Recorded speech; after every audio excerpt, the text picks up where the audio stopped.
class already try. Oh, beautiful counter to the takedown. Thank you for joining us tonight. The disadvantage was Zayef, but then he... Waiting too much on Trixie. Nice shooting, but turning.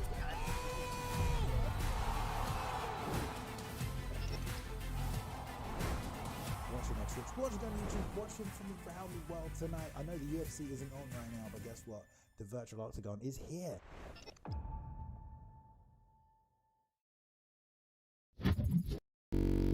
Ladies and gentlemen, the scene has totally changed as we're doing something new tonight. It is the first ever ESFLW event. Welcome everybody to this historic making event. I am your host and commentator, Kingsley, ready to give you all the goodness of this incredible fight card. But along with me is my very special guest, Novanta. How you doing today, Novanta? I'm elated. I'm excited. ESFL has been the marquee brand when it comes to combat esports, but now we're doing it WWE style. A massive card, 7 matches, all here tonight.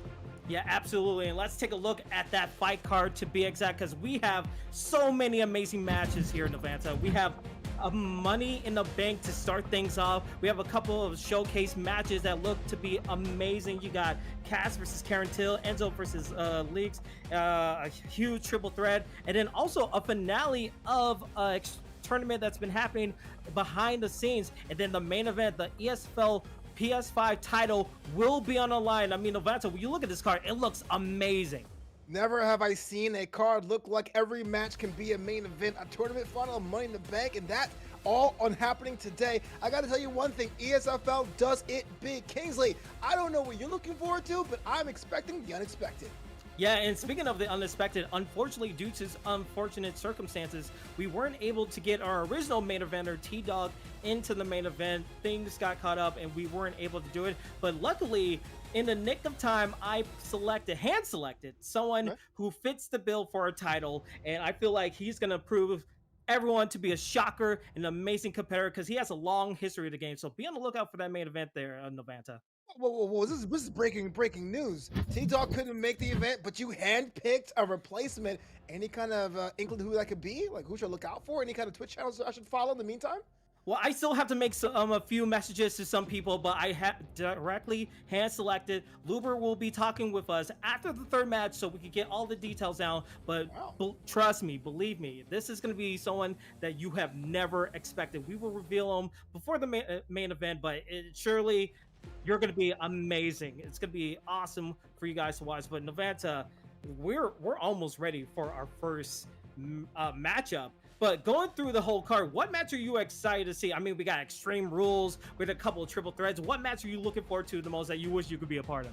Well, I was going to say that Money in the Bank, but now you got my old interest peaked with that main event. Someone being chosen by short notice, and some calls have to be made. Hopefully, the person you select is ready and willing to go, but let's go back to that Money in the Bank. Money in the Bank is a main event status, almost one of the big fives. Didn't happen this year IRL for WWE, but check this out. It is a ladder match with a chance at top of the mountain. And so you know, not only you have to incapacitate your opponent, you have to be better than everyone else and the quickest to get up there. So you and I both know when we play this mode, it can go on for a long time, especially if everyone has the same skill ceiling. So this one here, the first match of the card, is what I'm looking forward to the most.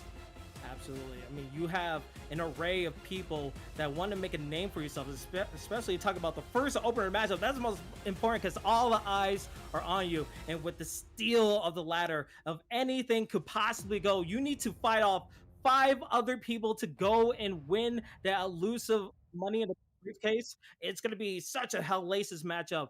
And speaking of that, like hellacious, speaking of what's going to be further on going along, I mean, expect the unexpected. Extreme Rules. You're not even talking about ladders. You're talking about tables, maybe a flaming table, candlesticks, steel chairs. I mean, what can you expect out of the chaos of this whole fight card?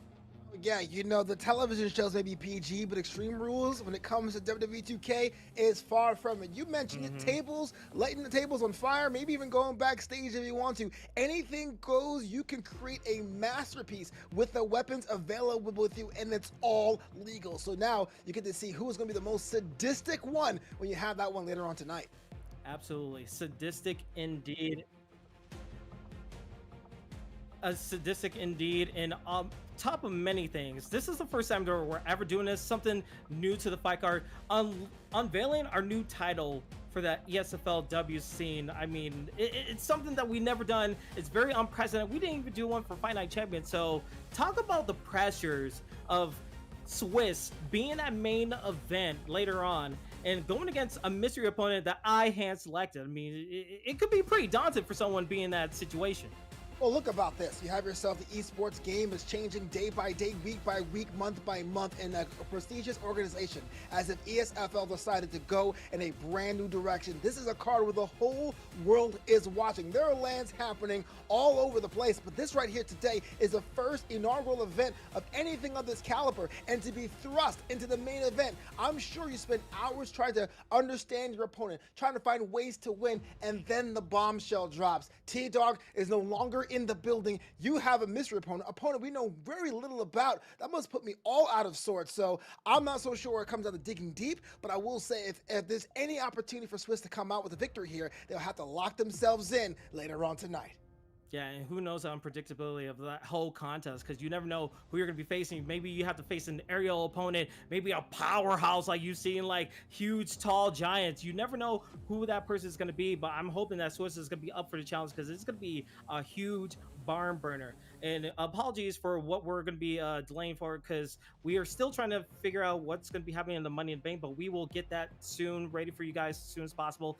But the whole card, the fact that this came out of an idea from our group and this to be happening, and to have you here, I mean, talk about your experience in the whole wrestling scene, because I know it's very vast, but for people who don't really know about you, just talk about your experience in the scene.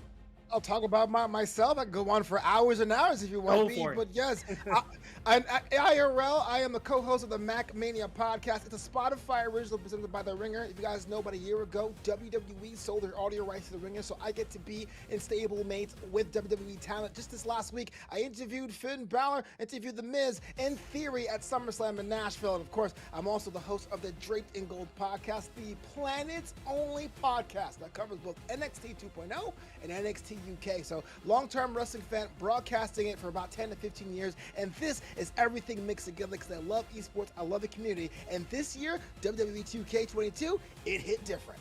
It definitely hits different. And when you talk about like the people that you just interviewed, the Miz, Finn Balor, and going through NXT and NXT UK, we know all the craziness that can happen in such a card or such an event. But speaking about like what happened in the WWE terms, I mean, SummerSlam, the last man standing match between Brock Lesnar versus Roman Reigns. When you think about that kind of crazy, the ring freaking lifted up and moved around because of a tractor. That's the kind of chaos that we could see possibly in this card of just like barbed wire tables and extreme rule matches. But in the Money in Bank matches, people will dive off of like ladders, probably go on the table. It's pure insanity what could happen in wrestling instead of the UFC.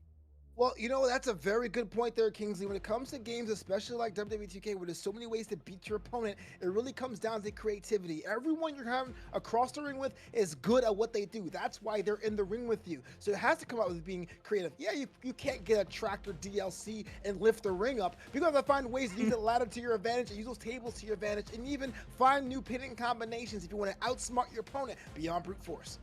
Yeah, absolutely. And, you know, hopefully we get to see a little bit of that in our first matchup, as we're still waiting to get that going. But just we're seeing everything else. I mean, one-on-one matches are very like high tech, because sometimes you need to limit yourself instead of like using weapons or anything.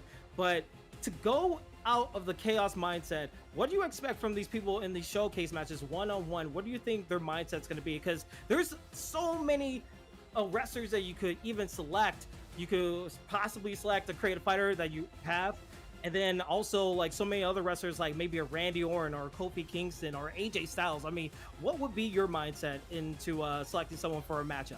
Yeah, when the one-on-one's a little bit different because you have a lot more rules in play. It's about building momentum, not necessarily you feeling yourself in the groove, but to make sure your moves, holds, do link in a natural way. This game has been unforgiving with people trying to spam moves. It becomes easy and easy to counter, easy and easy to stop you in your track, especially with combo breakers. So it really comes down back to the creativity. How can you outsmart your opponent full on, locked into the duration of the matchup, and that sets it apart from multi-man matches. Absolutely. And speaking of multi-man matches, we are ready for our first match of the evening, people. It's Money in the Bank. We have 5 competitors here as we look at the screen and take a look already. Someone doing a creative wrestling. Someone's going for Randy Orton. I think that's Zaya going for Randy Orton. And then a Kofi Kingston pick for the Money in the Bank, a staple of the Money in the Bank match. How do you think these guys are going to go out? And especially with a Brock Lesnar, too, talking about chaos. Well, you see the Jolly Green Giant hanging there waiting, haven't selected theirs so far, but you're right. You look at what kind is needed for the Money in the Bank. You need someone resilient. You need someone able to get themselves back up because you will be tossed from that ladder. And Kofi Kingston may be a dark horse pick. Yeah, absolutely. And I'm already liking the like. There's so much diversity. We don't know about the call, but we know his finisher is a double rotating moonsault. So if we're able to see that off of a ladder, I will completely lose my mind. But Kofi Kingston, Randy Orton, Brock Lesnar, and even Edge. I think Edge and Brock Lesnar being the highest overall. You think there's a little bit of advantage going for the highest overall? Because we know Brock Lesnar is a powerhouse, but he's not really going to be the best going around a ladder or being the most agile. Well, the thing is about Brock Lesnar, he isn't the fastest or the most resilient, but he's an absolute tank. So if you want to throw him off the ladder, you have to be very intentional in doing so. And that may be the difference if you want to use Brock Lesnar in a match like that for that strategy. Absolutely. I think we saw a last minute change from Kofi Kingston to Shinsuke Nakamura. So I'm hoping to see a lot of King Sashas in the matchup. But as you see, we're going to be in the SmackDown arena. And I love the post for Edge. Edge is looking real fierce, ready to completely go crazy in this matchup. Yeah, that was very OnlyFans Edge. But, okay. That sounds like a good thing. But let's talk about Shinsuke Nakamura being the late minute switch. And I got to say, they're very similar, Kofi and Nakamura. Still resilient, still very wiry, still have those long appendages that you have to wear down if you want to get them out of the contest.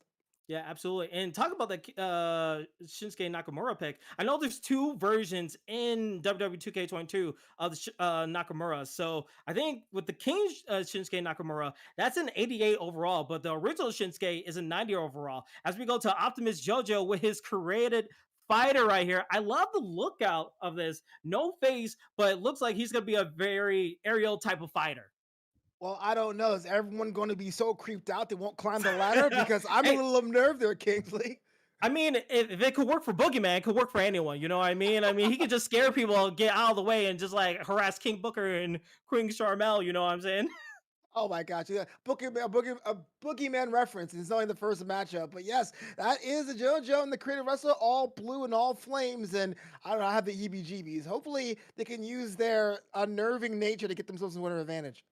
Yeah, absolutely. And you could just take a look at the creative wrestler, try and take in the universe and the fans as we go into our next participant. And I'm very excited for this one. I think it is, oh no, we're just going to skip straight through it.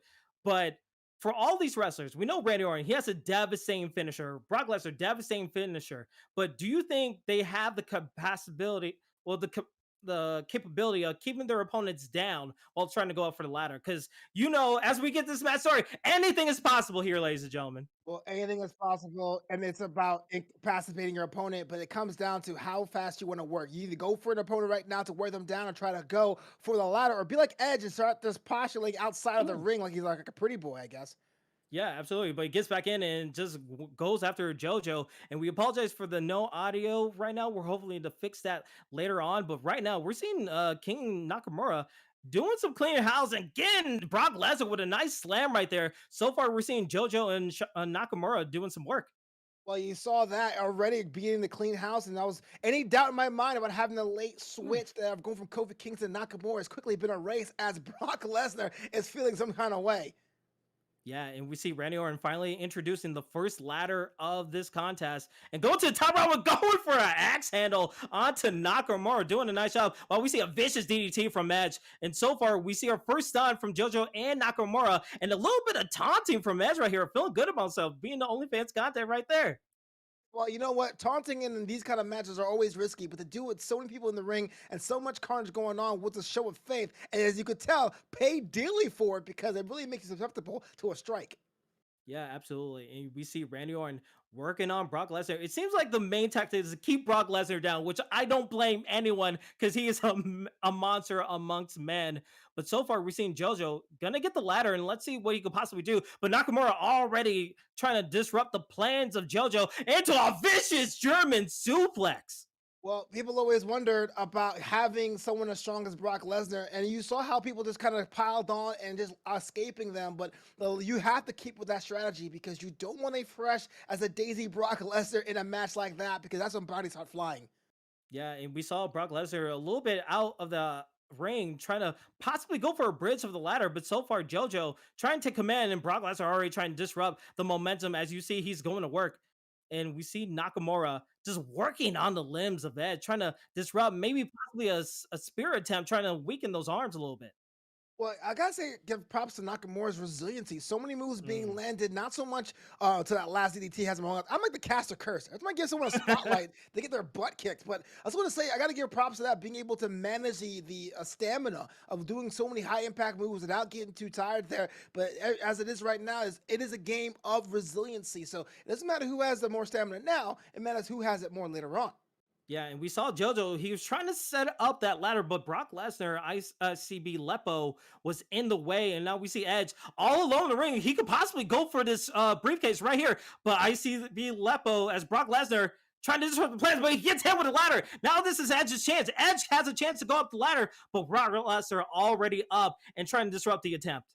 Well, there's one of those things where you have to have a certain strategy. You know, you just can't grab the briefcase, especially in this mode. You have to really play that mini game. When you get top of that ladder, do you let your opponent do that for you a couple of moves and then jump in, or do you let it hang? But these players here are being way aggressive, saying, you know what, we're not even giving the opportunity. No one's even getting a chance to get to the top of the mountain.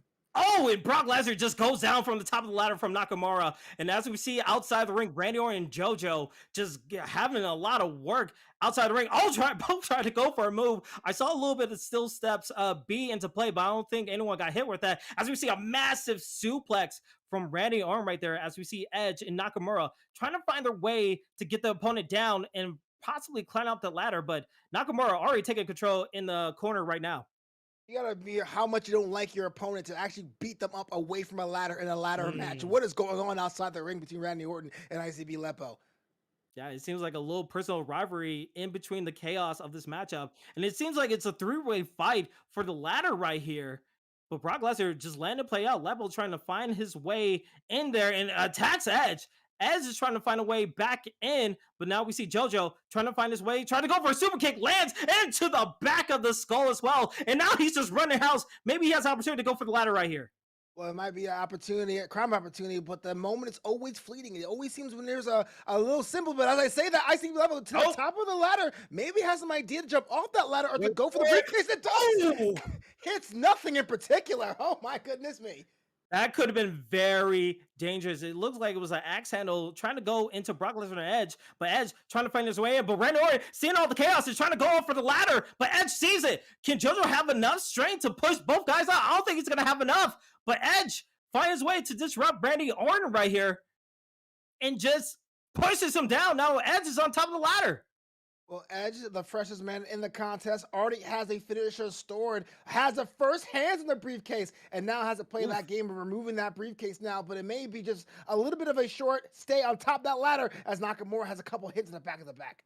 Now, even though this is the ladder match, we're already seeing introducing of still steps, and now even a candlestick inside the ring right there as Edge got hit with a power bomb off of the ladder.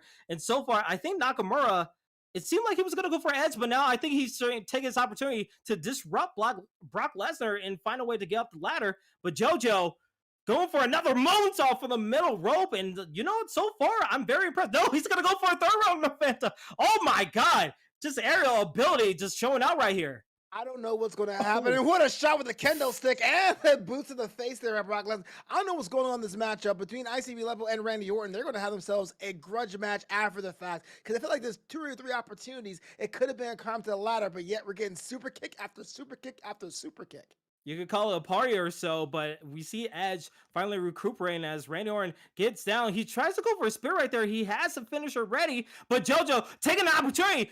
And wait, he's going top ladder again. What is he going to do? Who's he targeting? Oh, he really couldn't find anybody as Edge went up the ladder. I'd be very scared if we see both Edge and JoJo have finishers. We could see an extreme high risk move right here.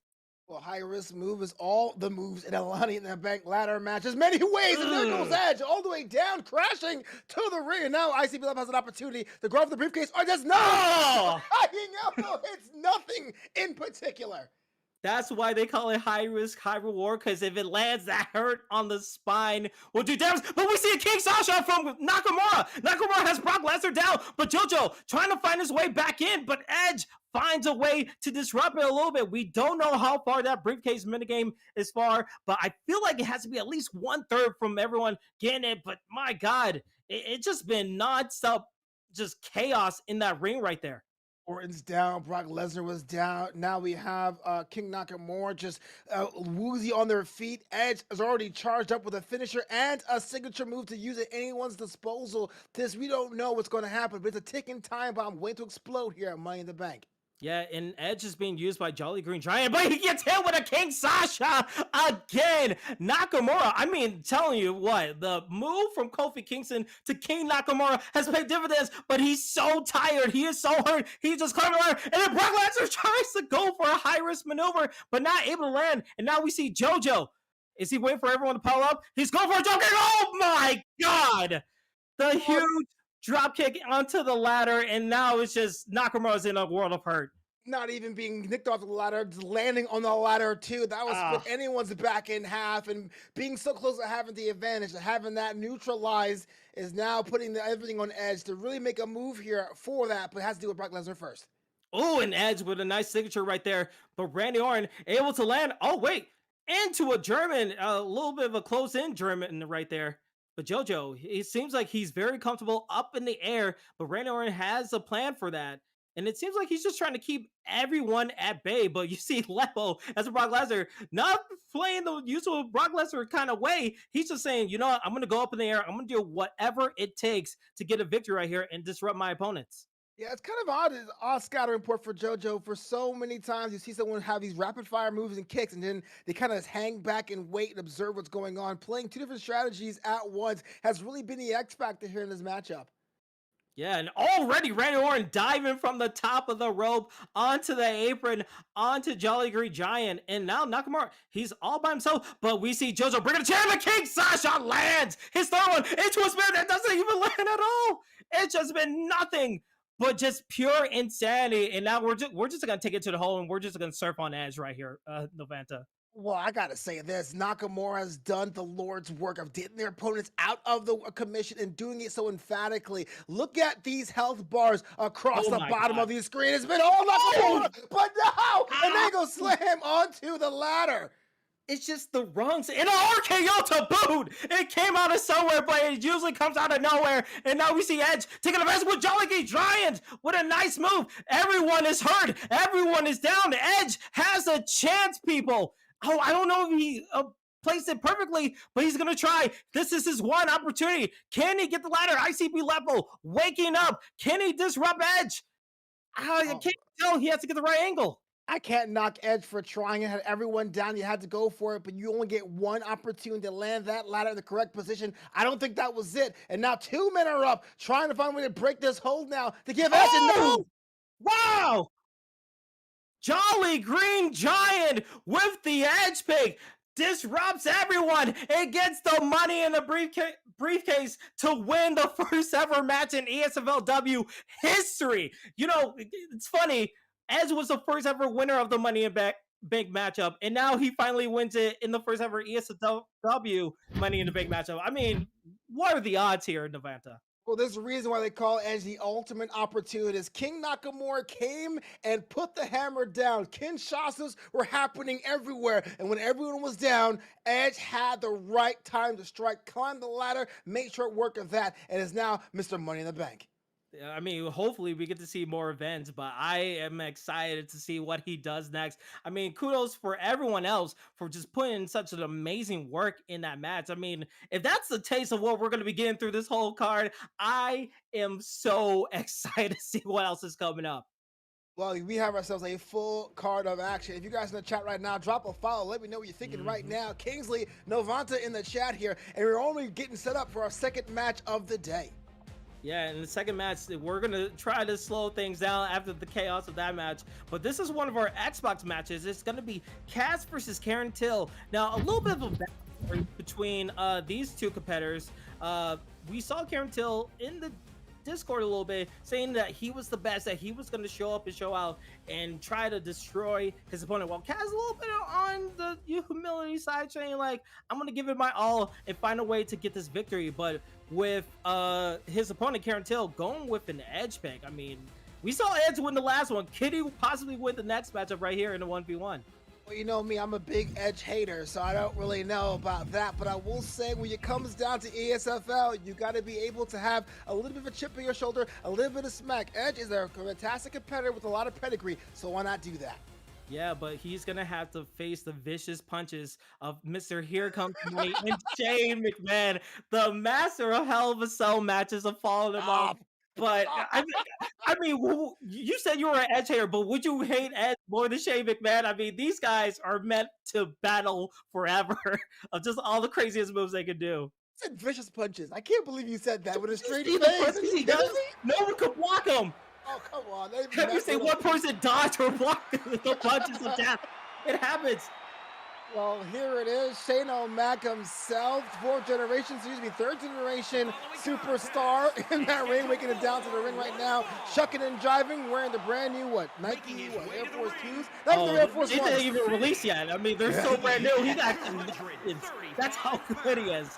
But I'm excited to see what he could possibly do with the Shane McMahon, because I don't think I've seen anyone use Shane McMahon in WWE 2022, unless it's for like different scenarios. But going against an Edge who is a 91 overall, I mean, this is going to be a tough task for Cass. So at first I want to laugh at this and be like, what is going on here? But if someone can actually get the upper hand with you with a character like Shane McMahon, that is definitely the biggest slap in the face. And we're talking about this before we went live. It's like someone beating you with Dan at a Street Fighter. So this right here comes down to Edge. The pressure on Edge to really show out and make sure they have an emphatic, impressive victory here today.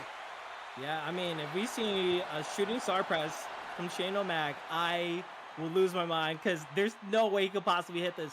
But the rated R superstar being used by Karen Till is looking to show up and make it 2 for 2 for the ultimate opportunist. And he's going to have a lot of finishers and movesets that can help him get the victory right here. Well, if it comes down to a tail of the tape here, Edge is faster, Edge is stronger, Edge has more stamina, Edge has a lot more pedigree. But Shane McMahon knows how to steal the show. And this is the second match in our card, and that's usually considered the quote-unquote weak match. So now the idea is right for Shane to steal the show here by making Edge tap out, by knocking Edge out, by being held hand high as the victor here today. Yeah, and it's going to be a good one, as we are just done with the entrances. And let's see our second match of ESFLW, our first ever WWE event and wrestling event. And as we see, look at this. I'm telling you, the striking of Shane O'Mac is going to come into play. And we're already seeing Shane O'Mac taking the lead. As soon as the bell went off, Shane McMahon was on a bat of hell. Here come the punches now, but Edge with a counter, whatever, does the hip toss, making sure that they don't get embarrassed here at WrestleMania. Already seeing a different pace of matchup.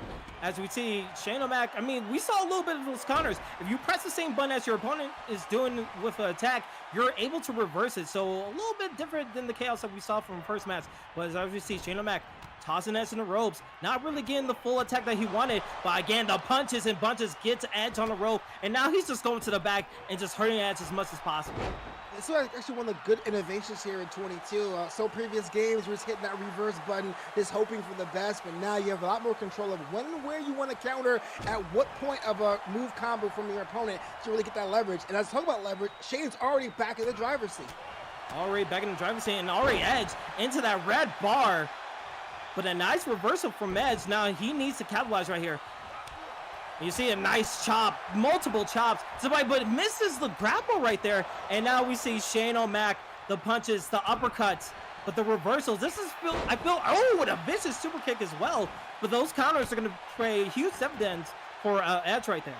Well, you know, a lot of players in 2K22 do kind of forget about the sidestep dodge, and Shane O'Mac, because he has that jab kind of combination, is right for that. And so using that sidestep to the advantage, and you look at the health bars on the bottom of the screen, it's been all Shane as soon as the bell went off. Yeah, and we saw a nice stalling suplex as he is trying to run circles like Shane O'Mac, and a clothesline too as well. And you see Edge trying to find his way back, but again, the striking. And now we're going, hey, a little bit of UFC. Shout out to the ESFL right here as we're seeing punches and bunches right there. Oh, somebody call Herb D and get him off of him. Also, shout out to the Dink Gaming League for the raid. We appreciate you guys. Welcome to the ESFLW. I am your commentator, Kingsley. Alongside me is my special guest, Novanta, talking about some WWE 2K22 as we're in the second match of our fight card, a total of 7. And right now, we're just seeing a stomping of the mud hole of Edge right there as we see him stunned. Wait, oh, no. Wait a minute. Oh, no. This is not good. Kingsley, this is not good. This could be From coast to the coast. East Coast to the West Coast, we're seeing it all around the world from coast to coast. Oh my God! Edge's days, Shane O'Mac with the coast to coast. This could be in here, dragging him to the middle of the ring. Kingsley, this might be our pin attempt. Here we go. Will that be 1 and oh no, close a 2 count right there from a coast to coast. But now Edge, he has a chance. He has his signature bar all the way up. Oh, did that happen? Coast to coast and kicking out at 2.5. This right here is an embarrassing display for Edge. He has to dig deep with something out of his bag of tricks. Yeah, I mean, I would probably take it outside of the ring because you can't stay here. Another chance will bring Shane O'Mac back in. Again, another reversal in the punches. And now we're seeing a little bit of the counters. Let's go for not landing. Shane O'Mac trying to avoid the strikes. Oh, but not really landing. It's been more of a chess match right here, Novanta. I mean, I'm not really a big fan of running away from your opponent in a wrestling match, but if it's working out for you, why not? Because I thought Shane thought that was going to be all of it, and when Edge kicked out, had to come up with a new game plan on the fly. Yeah, and now we're seeing more health being depleted from Shane O'Mac as Edge finds his way back in, but a kick to the head. Just the combos. Oh wait, the punches of doom. It lands, and he's gonna go for a pin attempt. This could be it. 1, 2. Oh, another kick out again. The striking, the capability of Shane O'Mac from a coast to coast. What does he have to do to put Edge away? Well, Kingsley, let me apologize. Those were vicious punches then, because Edge almost did not kick out at 3, and we had ourselves a match on a punch strike from Shane McMahon. Wait a minute. Edge, he's looking to do something crazy. Is he gonna go punch him right outside of the ring? And Shane O'Mac is down. What an incredible move by Edge. We don't usually see him do that because of his neck, but man, that's very effective. I was wondering why Edge was taking so much long to use those finishing moves, and so OMG moves like that to get some little bit of leverage here in this matchup. Yeah, and we see Shane O'Mac. He's waiting for his opponent. Putting him to the corner again. Can we see back-to-back, coast-to-coast? I think we possibly will. Oh, Novanta, this is going to be trouble for Edge. Well, this right here was a statement victory for Shane O'Mac can land this one, because getting it one time, having Edge kick out, and now we have ourselves in stereo, number 2, coast-to-coast. Oh! And that, with the health depleted, the torso red, this could possibly be it. Can Edge have any chance? Oh, and just a little bit of a taunt. I don't know if I like that. It's Why not, he could. Why not? 1, 2. Oh, another kick out. He took too much time. He showboated too much. And now Edge, can he fight back? Can he find the will to get back into this contest right here? He has a finisher. He has a signature, but he gets reversed. But he still has a finisher right there, Novanta. Say, showboat after hitting 2 coast to coast is pure Shane McMahon. I love it. I want more of that. That was great. Now, all we need to do is just lay over just some type of cage and just have him fall off. Oh, he tried to go for the punches right there, but he was able to get out. Oh, a reversal. Edge. Execution right there. He has a chance. Will he go to the corner? He won't. Just a little snapmare right there, but he has a chance. Will he go for a finisher right here? I understand trying to wear down your opponent, but now is not the time. Your health is so depleted, you have to go with big moves, kind of go against convention, or else you will be out of opportunities to kick out. Yeah, and it seems like he hit him with the punches again. It seems like he's very determined to finish this with a coast to coast. It seems like he wants it Will third time be the charm? He showboated the second time. He went for it for the first time. And now I feel like he's tired of it. He wants to put this away right here, Novanta. Nobody wants to win a roll-up, right? Gotta do with a bit of an exclamation point. And there you go. The third one is the charm, the rule of threes. Can he pin his opponent and end it right here? This has to be it, ref. 1, 2, 3. Shane O'Mac gets the victory over Edge, and Kaz gets the victory over Karen Till. I mean, what a matchup. Kudos for Edge for kicking out a 4-star match to boot, but it came really close after those 2 kickouts. Well, let's talk about how this worked out for Shane McMahon. On paper, you're kind of telling yourself, here's someone who doesn't really hit hard or isn't particularly quick, but it's absolutely slippery. If you want to shut down Shane, you had to be fast. Edge wasn't, and they paid the price. Yeah, absolutely pay the price. And I honestly, I'm sweating a little bit because like these matches have been hot and heavy and so amazing, guys. Again, welcome everybody to ESFLW. We are part of the ESFL Gaming. We usually do UFC 4 cards, but this time we're shaking things up with the WWE 2K22 card, and it's been such an excellent time. I am your host and commentator Kingsley. Alongside me is Novanta. We have so many other spectacular matchups coming up ahead, especially 2 out of 3 falls Extreme Rules match, and along with that, a main title match in the main event. So we are going to have such an amazing card. And speaking of which, we have our third one possibly ready to go as we're going to the PlayStation side, as it's going to be Enzo going against Leaks. And we're having another creative fighter in this contest right here in November. First of all, I gotta give a props to our production team, going different consoles and streams to bring everything here today. But yes, creative wrestlers win the day. This one is from the super heavyweight division. Don't see many of those on a normal card, but yes, it's going to be Enzo against Lee today, and it's going to be a classic one because creative wrestlers have already shown and proved they can hang with the big boys.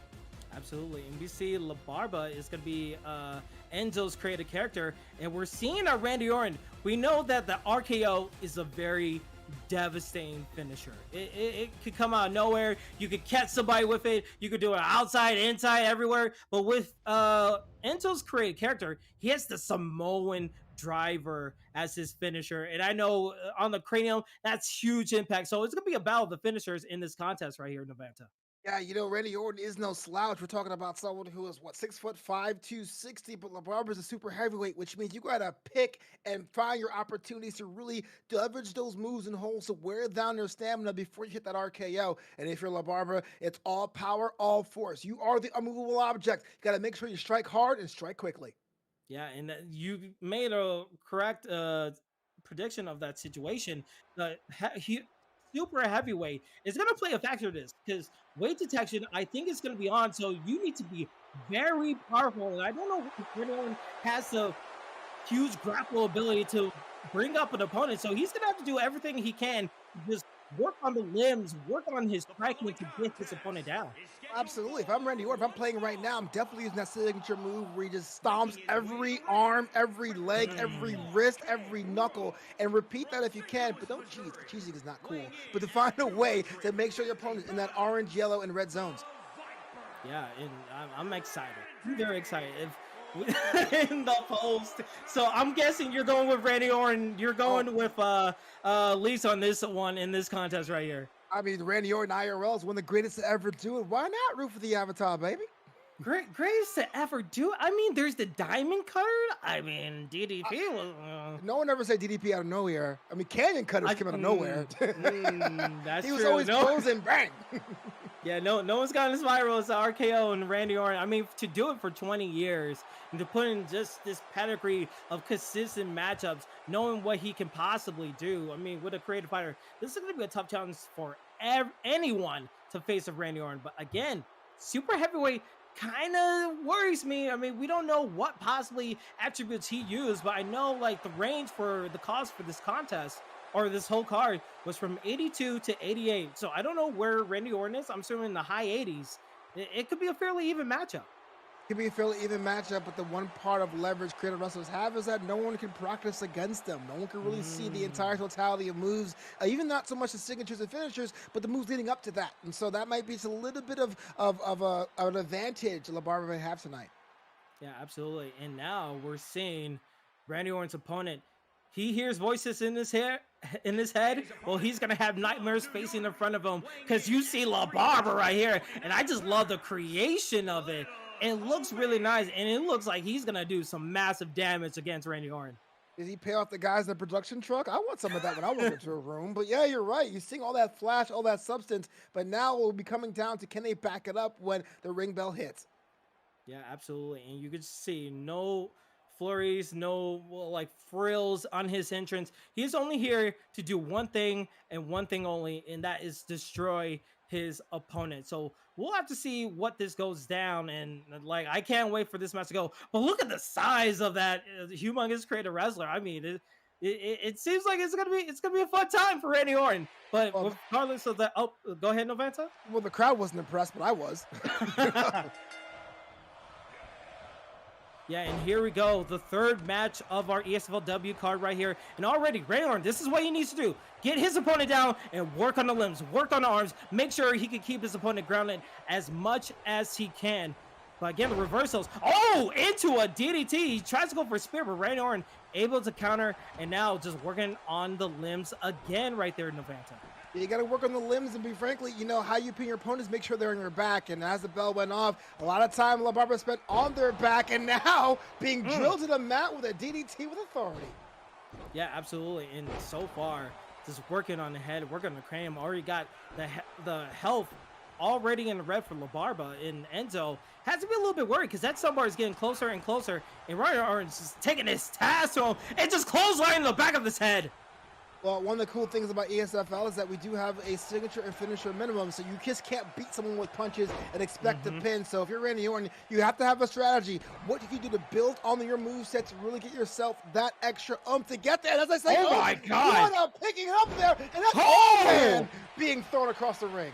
Oh my God, you saw the straining he had to do to just lift off his opponent, but able to get a gut-wrench suplex onto his opponent. That has to be very discouraging for Enzo. And just this might be a perfect right here. The signature bar is already up, so we could possibly see like an apron DT at any moment.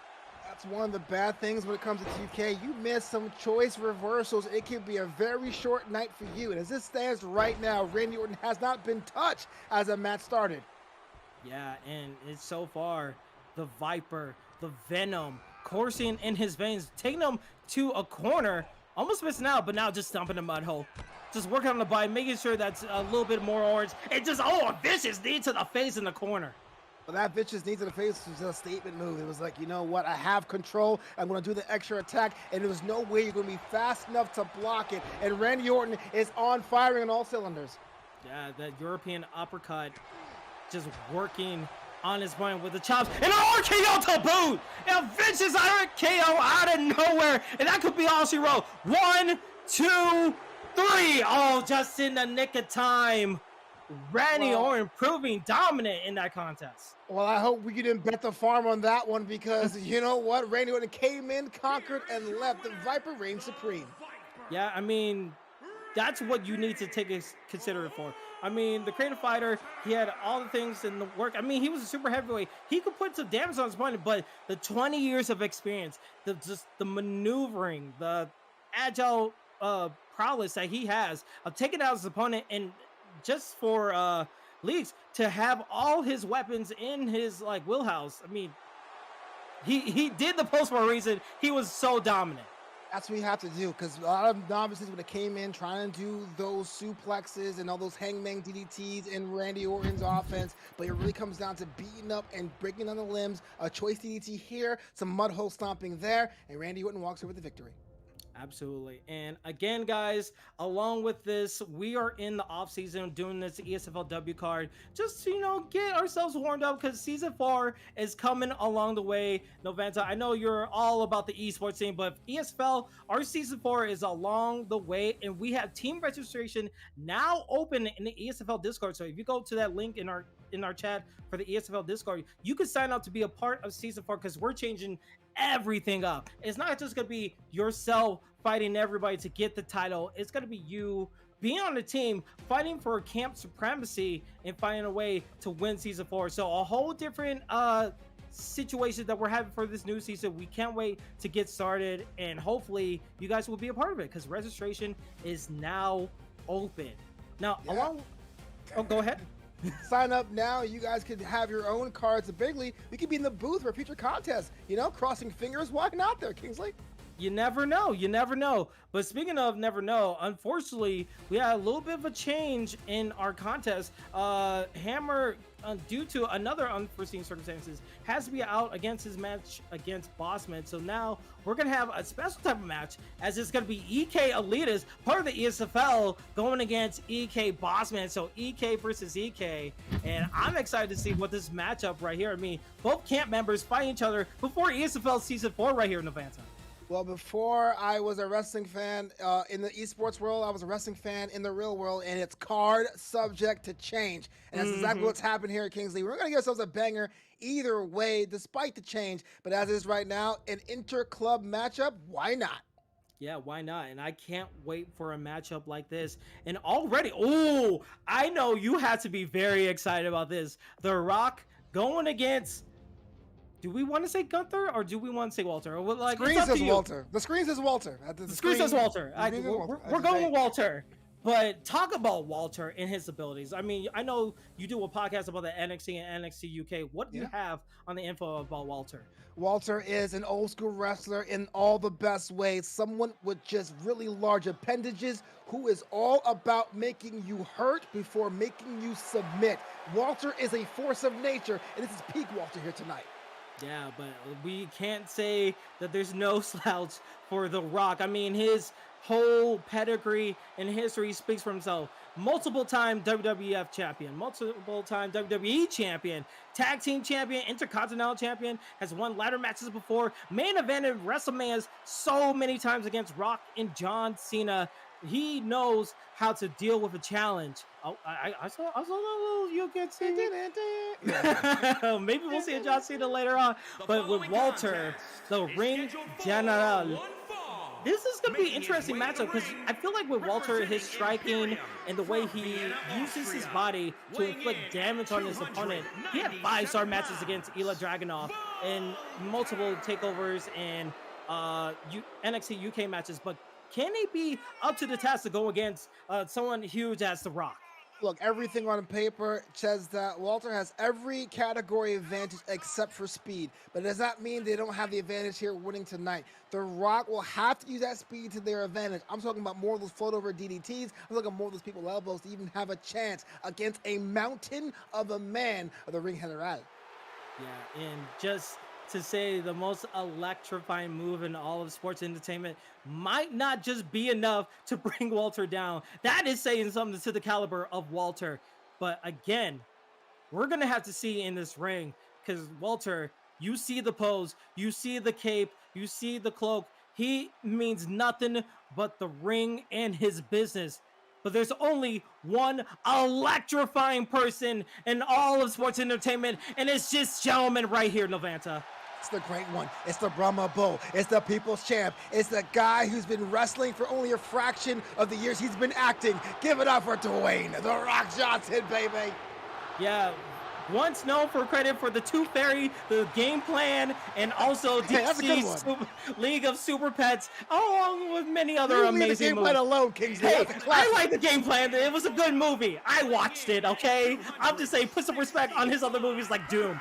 Okay, maybe not Doom, but still, you know, he is working in so many avenues, splitting his time, but for this one time only in the ESFLW, he has taken his talents inside the ring, going against Walter, and just the electricity that he brings into a matchup like this, it can't be understated.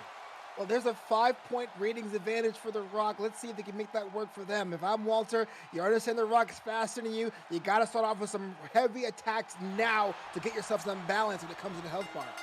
All right, ladies and gentlemen, here we go. EK Elitas is The Rock, and EK Bossman is Walter. And right now, we're seeing The Rock, using a little bit of dodge capabilities, but bringing this one into the corner right here. And Walter getting the hands put upon him. And right now, we're seeing a little bit of taunting. The Rock is ready to roll right here, Novanta.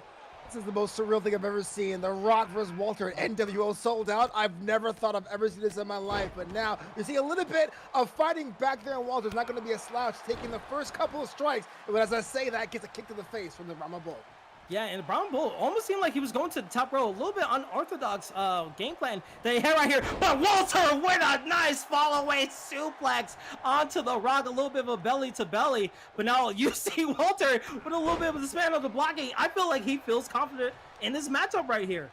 You kind of have to be. Understanding you find a way to push through the defense. That takes a clothesline for his efforts. I was going to say a little bit flash of brilliance, and maybe another flash of brilliance here. We're getting a little bit of topsy-turvy evenness in this matchup. Yeah, and already the punches are going to the Rock's favor. But the Rock gets reversed by Walter. Bossman trying to find his way, but now we're getting him to the test into a big boot. Oh, but a kip up. What in the hell? Into a drop kick. What are we even doing right here, Novanta? Oh, when I talked about the Rock speed, that's what I meant as well. When you knock the Rock down, you have to have a second plan, and you don't give him too much time, as you saw that flying knee that went nowhere in particular. Yeah, absolutely. And just dragging the leg, working on the legs right here. And a drop kick onto the back of the head from Walter. I am very scared for EK Elias right here. His head health, his overall health is kind of low, but these inverted atomic drops are going to be helping him very nicely.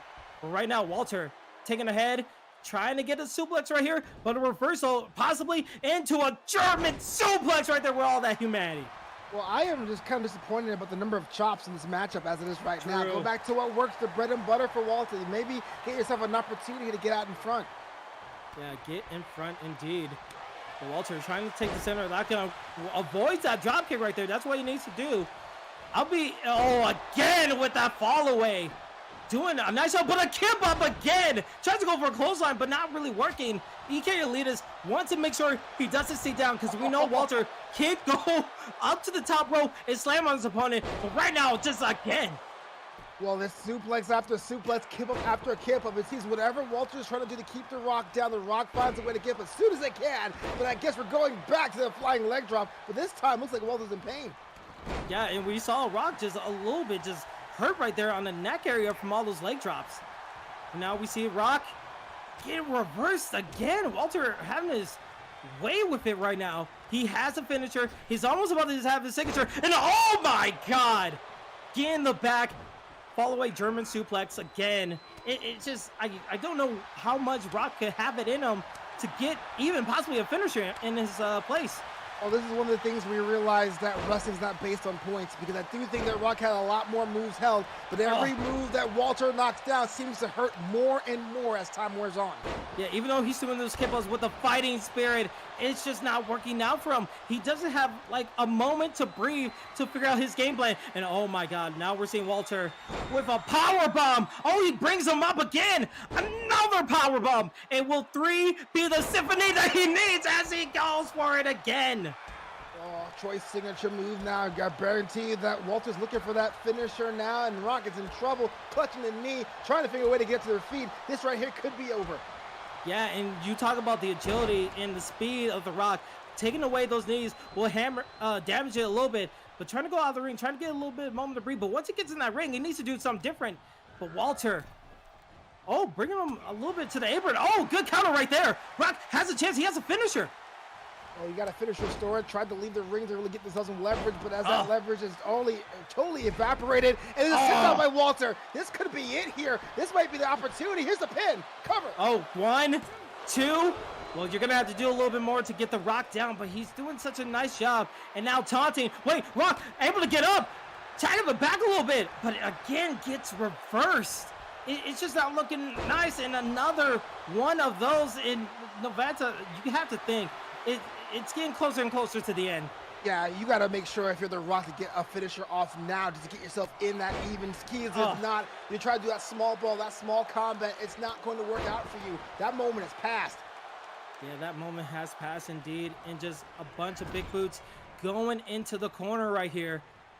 And it seems like he's going to show his back. And those chops. And wait a minute. Wait, hold on. Oh, no. What? No. What is it? Walter, what are you doing? Wait, going to the top rope. Oh my God. Oh my God! falling powerbomb from the top rope. That has to be it there. There's the cover, hooks the leg. This could be 2, it. how in the hell is he up from that? Well, How? look at that top rope power bomb. Everyone in the arena is come unhinged. And now right there's a quick escape from the Rock. Second wing incoming. Yeah, he's gonna have to do something different. Gets a back suplex right there. Oh wait, he's in position, but doesn't go for a rock bomb. I mean, people's elbow right there. Oh wait, rock bottom, rock bottom. He could go for a pin right here, but he's not going for it. He's trying to go for. I think he wants to implement more damage right here, Novanta. Absolutely, that rock bottom is great, but there's no way that Walter's gonna stay down. You need something quickly. I thought they were going for the people's elbow. Instead, going for the second rock bottom. I don't know. He has his signature very close. He could possibly do a spine buster if he's willing to withstand and do all these kip up. The fighting spirit of the Rock has been incredible and just brings Walter down. But you're going to have to do a lot more to get Walter down because the counters have been so impeccable for the Ring General. Oh my God, this missile drop kick. This game is a lie because this is more than a 3-star matchup. This here is a main event quality matchup. Walter, The Rock, I can't call it anymore. Just the tenacity, the innovation into a big boot right there. I mean, a falling power bomb from the top rope, a rock bomb that usually puts people down into the canvas for a 10 count. And the fact that they're still fighting from this is absolutely incredible. Looked like Walter was trying to go to the finish, but Rock gets out of it, but now stamina's coming into play. You see so many of that blue circles from Dwayne Johnson, understanding he can't kip up forever, has come up with a new solution, has come up with a new way to win this matchup. Yeah, and already he's getting close to the stun bar for Walter, but Walter able to do a nice job. Bossman finding his way to get it. Oh, but a clothesline will get him down. Now we're seeing the finisher bar for The Rock. It's getting closer and closer. And now Walter, he can't block any moves. But again, he's still staying on his feet after that drop kick into a rock bomb right here. That could be it. There's a cover. You got to cover now. Ref, get in position. That could be it. Rock, he will.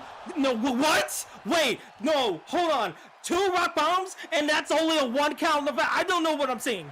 I think Walter has that payback that allows him resiliency. You only get one of those because I didn't even see a kick-out bar even come on screen. I don't think Walter has any more chances. You could see the hope in EK Elite's eyes when he had that second rock bomb. He had the stun, he had the pin for that resiliency to come back into play. And now Walter having a signature and a finisher. That is so crucial. Oh, but a kick off from a leg drop. He could possibly do something right here. I had no idea they had one more kip up. It looked like Rock was completely faded, but had an opportunity for one more. One more, and now it's just going to be an uphill battle for EK Elitis as he just goes for a backdrop right there. And I don't know. I don't know how this match could possibly end. Walter getting close to the stun bar, but again, just so closely, able to reverse his opponent. Well, T-bone suplex. That's the 3rd or 4th one we've seen around now. And now's an opportunity here to be a finisher, but The Rock gets out of the ring. And that is very Hollywood of the Brahma Bull. Yeah, you know, from all those T-bones, you think Rock would be well done in this match. And oh my God, here we go. We're seeing just one vicious powerbomb going for a leg drop, not even land. I'm surprised he didn't go for a pin right there. Well, that was a signature move, trying to soften them up for that powerbomb maneuver, because you know that will be the emphatic end to the matchup. But you know what? You're right. Go for the pin. Make the ref decide the contest. Yeah, and oh, you know what he tried to do? He tried to put him to the counter, but I think he went 2 up on the left stick, and now he's just going for a pin right here. But again, with the rules, you can't go for a pin after a regular move. You have to land a signature or a finisher to put away your opponent. Well, this right here is the reason why the rule book is important, because The Rock got a lifeline, because I'm almost sure there'd been no way they would have kicked out after such a hellacious matchup. Yeah, and just, you know what he wants to do. Oh, a Uranagi going into a pin, but he can't do that. I mean, that's a good pin combination, and The Rock health is depleted. I think he wants to go for the corner and follow away powerbomb again. I feel like that's the only move he's looking out for. Well, here's might be an opportunity. I gotta put this away here because you will leave the chance. Has a little bit of that leverage, but The Rock slides out, and that's something The Rock's been good at. Oh my God, and I don't know. Oh, a kip up from Walter again, but a drop kick to his face. I'm surprised we haven't seen anyone busted over from those missile drop kicks. Well, yeah, those missile drop kicks do hurt. I've gotten a couple of those in my wrestling career. They are not fun, but you're right. No one has busted over quite yet on this card tonight. Yeah, and an inverted atomic drop right there. We see The Rock. Oh, I thought he was going for a rock bottom right there, but now on the ropes right here. Oh, the chop! You know that chop hurts and puts a permanent imprint on somebody's chest right there. Well, here's the chop. Rock is dazed into the power bomb, into the cascading power bomb. We can do nothing but watch. This right here may be the reign of the ring general. Here's a cover. That has to be it. Ref, count the opponent. Oh my God! What are we doing? He kicked out. The Rock kicked out. Talk about lifelines. I thought for sure Walter had this match dead to rights, but The Rock had other plans. The resiliency of both of these fighters. It's a 4-star, but in my mind, this could possibly be a 5-star. This is a battle of wills. Both guys are going for a finisher. Rock going for a third rock bottom. A third. Oh my God! He could have dragged him. He could have dragged him. Wait, 1, 2. Oh my! Again, going for the kicks after. I don't know if that's the right strategy right there. Yeah, 3 rock bottoms. I didn't think it was the right strategy either, so close to the ropes and the kicks after the rock bottom. But here's a spine, but no, the atomic drop. And I thought it could have been a spine buster, but I guess didn't have enough for that signature maneuver. And I can't call this here at Kingsley. Everyone has that opportunity to be in the driver's seat. What will it take? Both of these guys have been going on move for move. We've seen The Rock have opportunities just like this. We've seen Walter have so many powerbombs landed on The Rock, but both guys have their finishers. And you could just see the power, the grit to get just a gut-wrench slam onto his opponent right there. I can't even speak. This whole match has taken my breath away right here in Novanta. And it looks like everyone is pretty much frustrated setting in on both of these players. They're trying everything. We're talking about running moves, standing moves, ground corner moves. Everything is involved because they've been so good at dodging each other's attacks and so good at landing the ones that matter. It really comes down to one mistake, one flinch. And here is rock bottom, rock bottom, rock bottom. He gets the rock bottom. That has to be it. 1, 2. Oh my! What are we, guys? What are we doing? What are we doing? 4 rock bottoms? Yeah, what's going on? Another kick out there. The Rock just can't believe it. Yo, 4 rock bottoms. That person would be in the hospital or medical facility. But Walter finds a way to kick out, and you're not getting a boot. And that could be, and it's not going to be an opportunity for another finisher back to back. I don't know what both of these guys could do. There's no way in hell these guys kick out 4 rock bombs and power bombs, and you can see, oh, the reversal. He's trying to go for a finisher right there, but he wasn't able to land it with these kippas for the big boot again. This is something you see in like a Ricochet Will Ospreay matchup of both of these guys just kipping up every single time.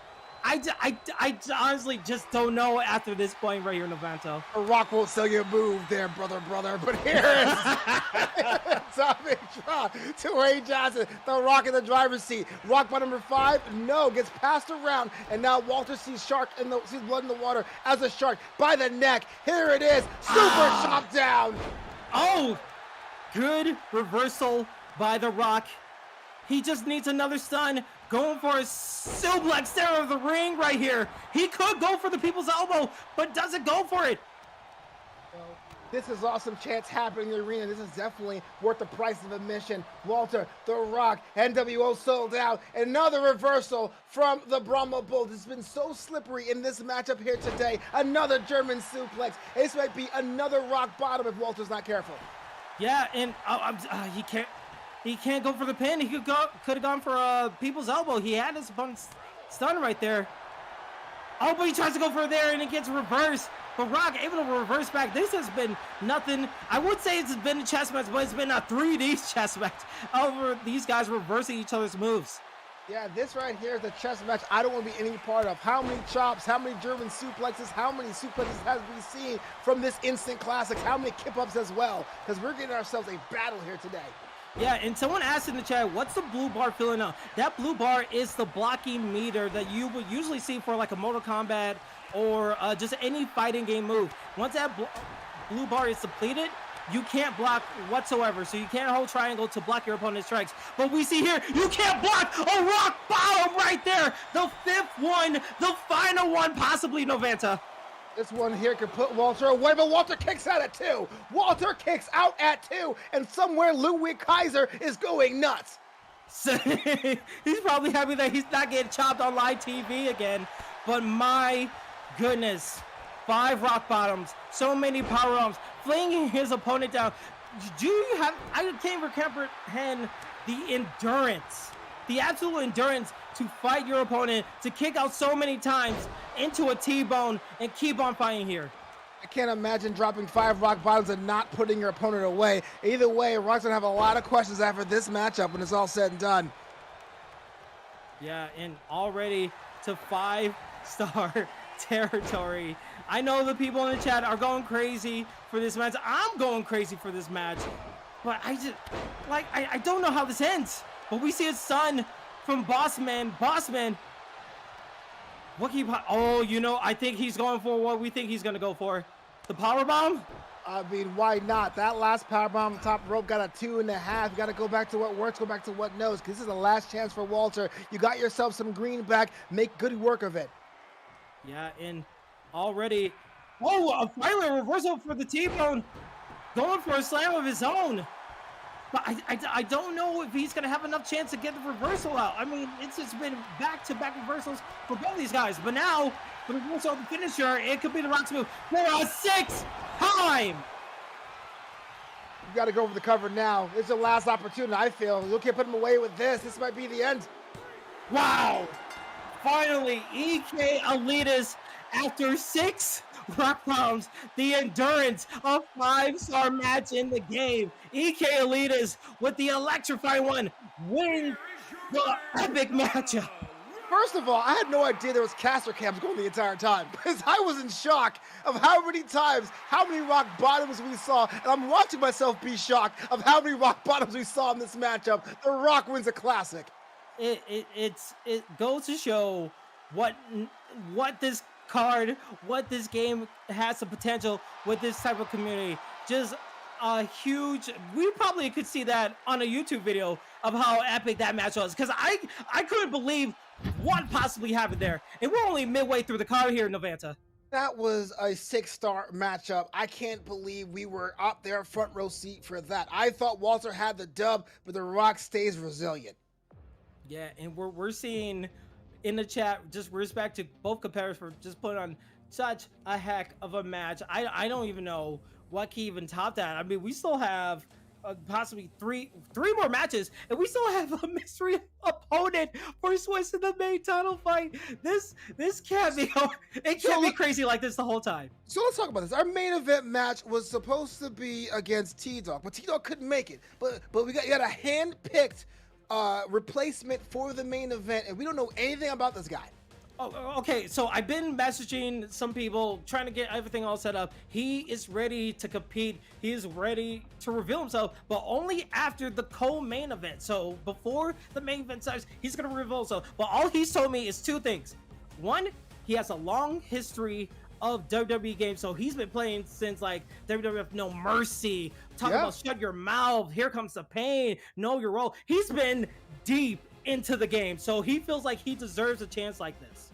Well, I gotta say, man, if I am Swiss, I'll be heated that there's some people getting together to find an opponent, but I don't know who this person is, or you have to sit and wait and see who that could be.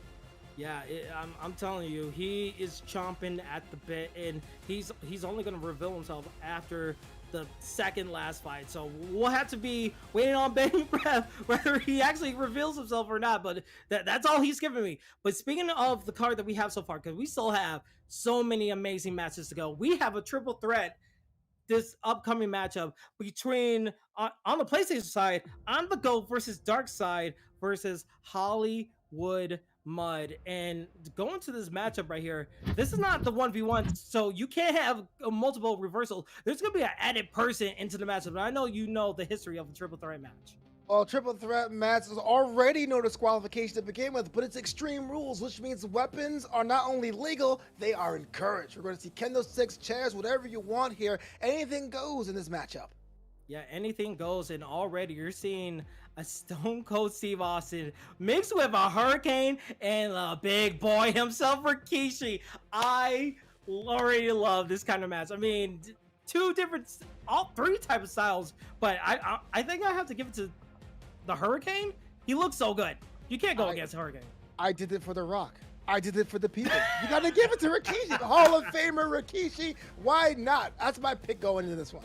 You know, some people are going to say, like, hey, Stone Cold Steve Austin, I mean, he is probably the GOAT. But again, when you look at the Hurricane, look at his cape. Look at his Titletron. How can you go against Rikishi or the Hurricane in this matchup? You know what? I got to be really frank about this. I love Stone Cold to death, but in the games, it's not nearly as fluid as half the roster. If you could handle Stone Cold Steve Austin, you have a definite advantage, but that is a high curve to get down right, and that may be advantageous for Hurricane and Rikishi. Yeah, and you can see Hurricane feeling very confident about his ability in this matchup. But again, he has to be not one, but two people in his Extreme Rules triple threat matchup, and we're gonna see one of those guys coming in, and oh hell yeah, it's Stone Cold. Stone Cold is in the building here, people. I had one bear. What? Two bears. What? There it is, Stone Cold Steve Austin, the Texas Rattlesnake. The Texas Rattlesnake, excuse me, main evented the first night of the previous WrestleMania this year. His stunner, deadly. Blue fast press, deadly. His moves in him stomping a mud hole against his opponent is possibly the best moves in the game.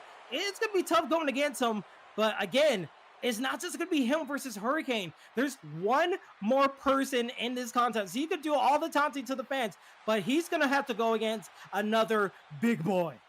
Yeah, absolutely. It comes down to triple threat matches. It's about incapacitating not only the opponent you want to pin, but that third man as well. This is like a fatal four-way. You can hope and wish there will be two matches happening at the same time. You have to be cognizant of what's around you. Your head's got to be on a swivel, as what Stone Cold has to do, because he don't trust anybody.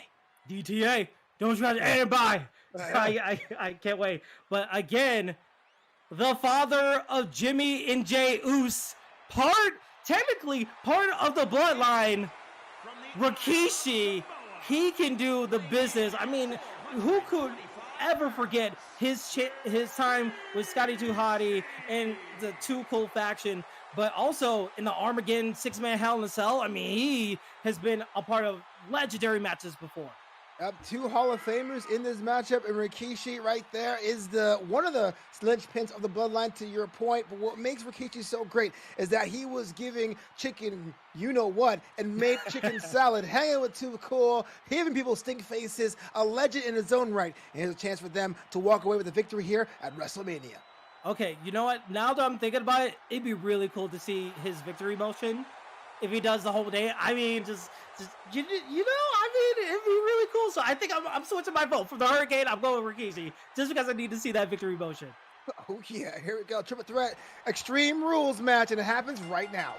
Here we go, people. Again, we have, I wouldn't say Hollywood Mud as the Hurricane. We have Darkseid as Rikishi. So that only leaves I'm the GOAT as Stone Cold Steve Austin. And already Stone Cold Steve Austin working on the Hurricane and trying to go against Rikishi. But again, this is not 1v1. You have a third person to disrupt and possibly change the whole scenario. And already wrap up! Already! Wow!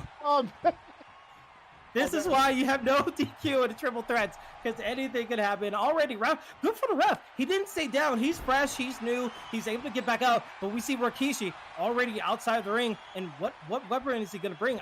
Oh my God, a sledgehammer.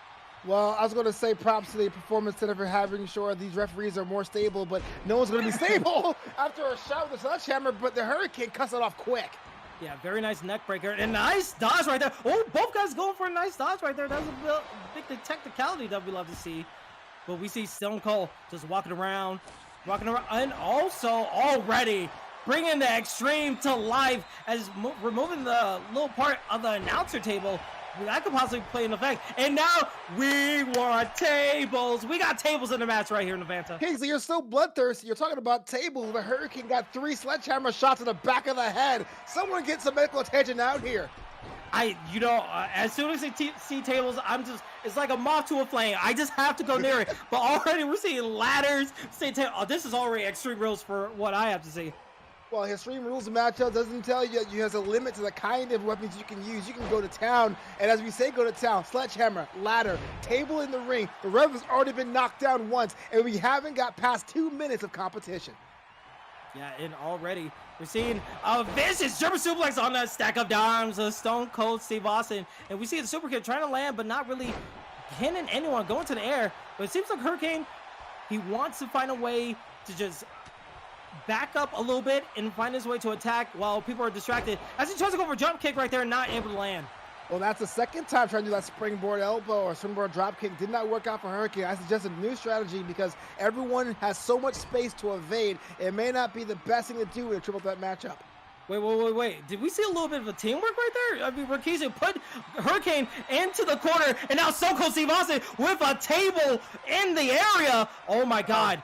Oh, into the table. Hurricane has just crashed down into the apron, and now it's just a 1v1 between Rikishi and Stone Cold Steve Austin. I just saw Stone Cold kill a superhero. Could someone console me? But yes, Hurricane onto the outside, go through a table, and now through the remnants of the table goes Rikishi's head. Stone Cold has the advantage.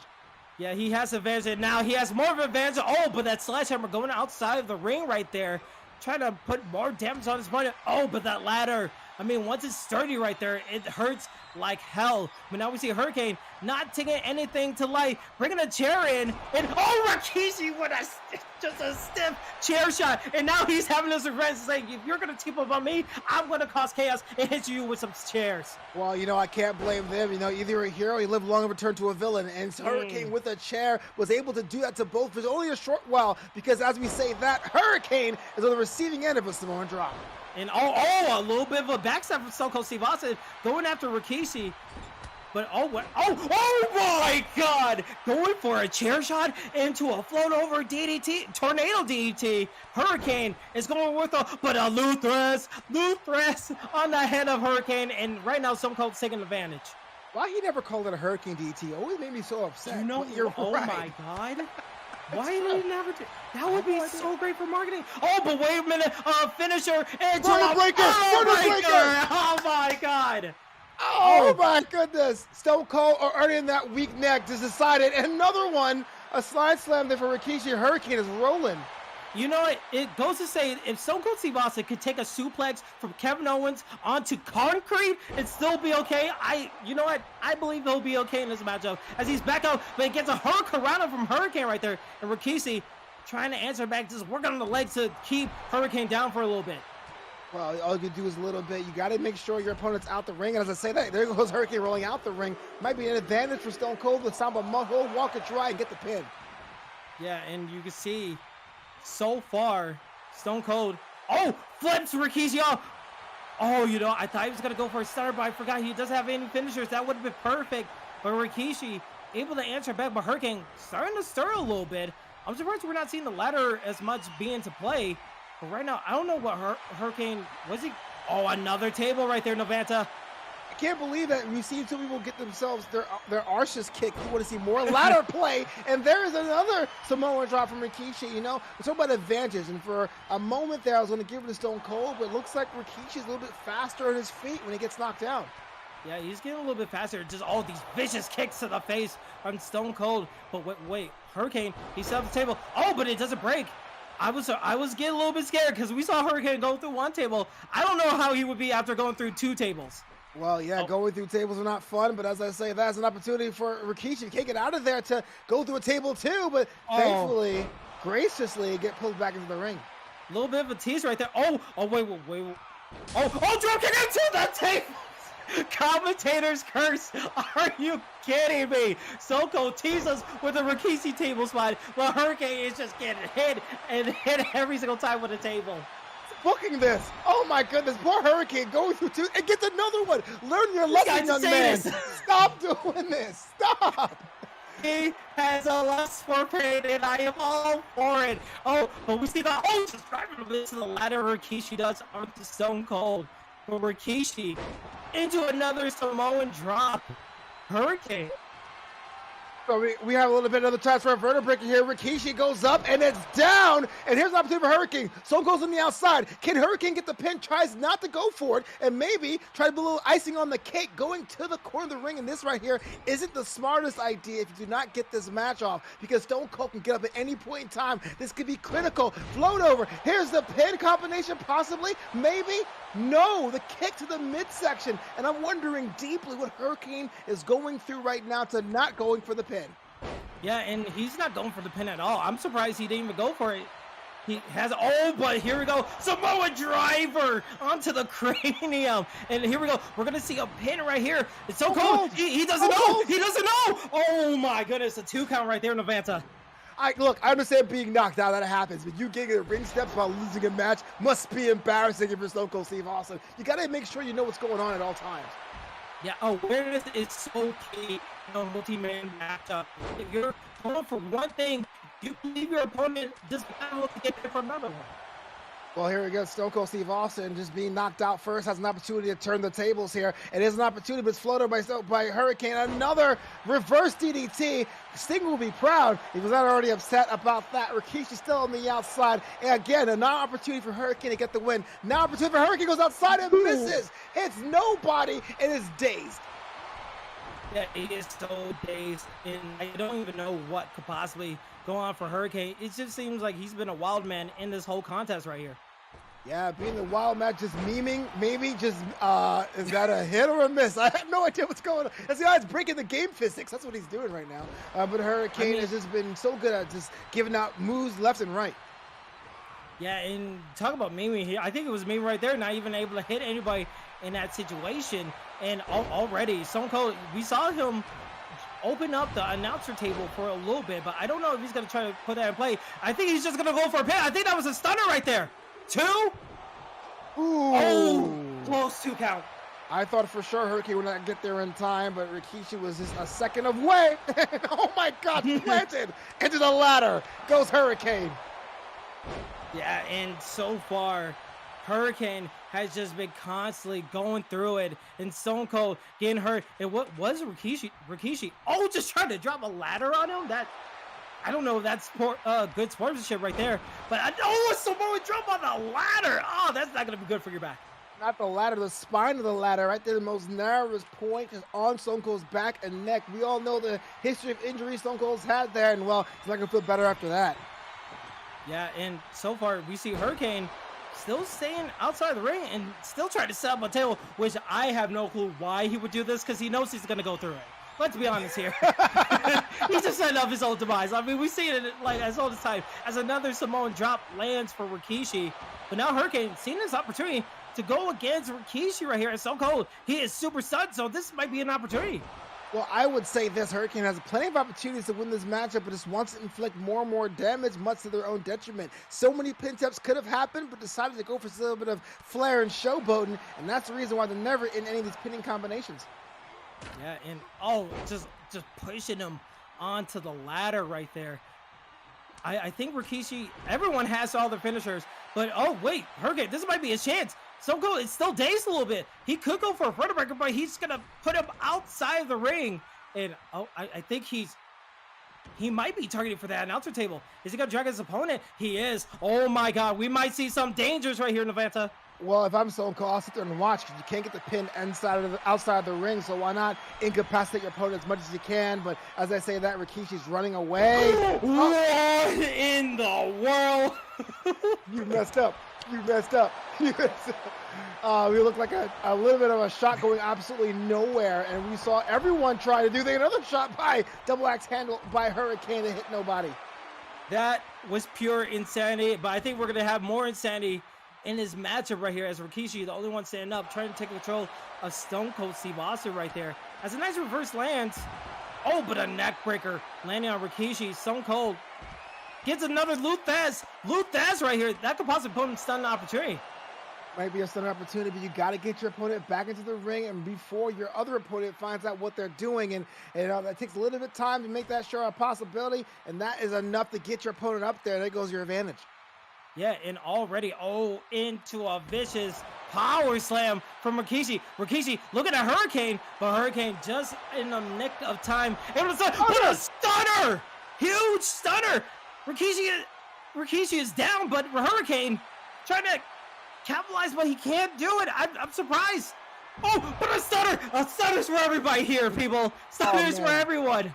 Forget stun. Rikishi and Hurricane are out there sleeping right now. They took a nap in the longest accord, but now Stone Cold has to get Rikishi back in the ring and just can't stuck.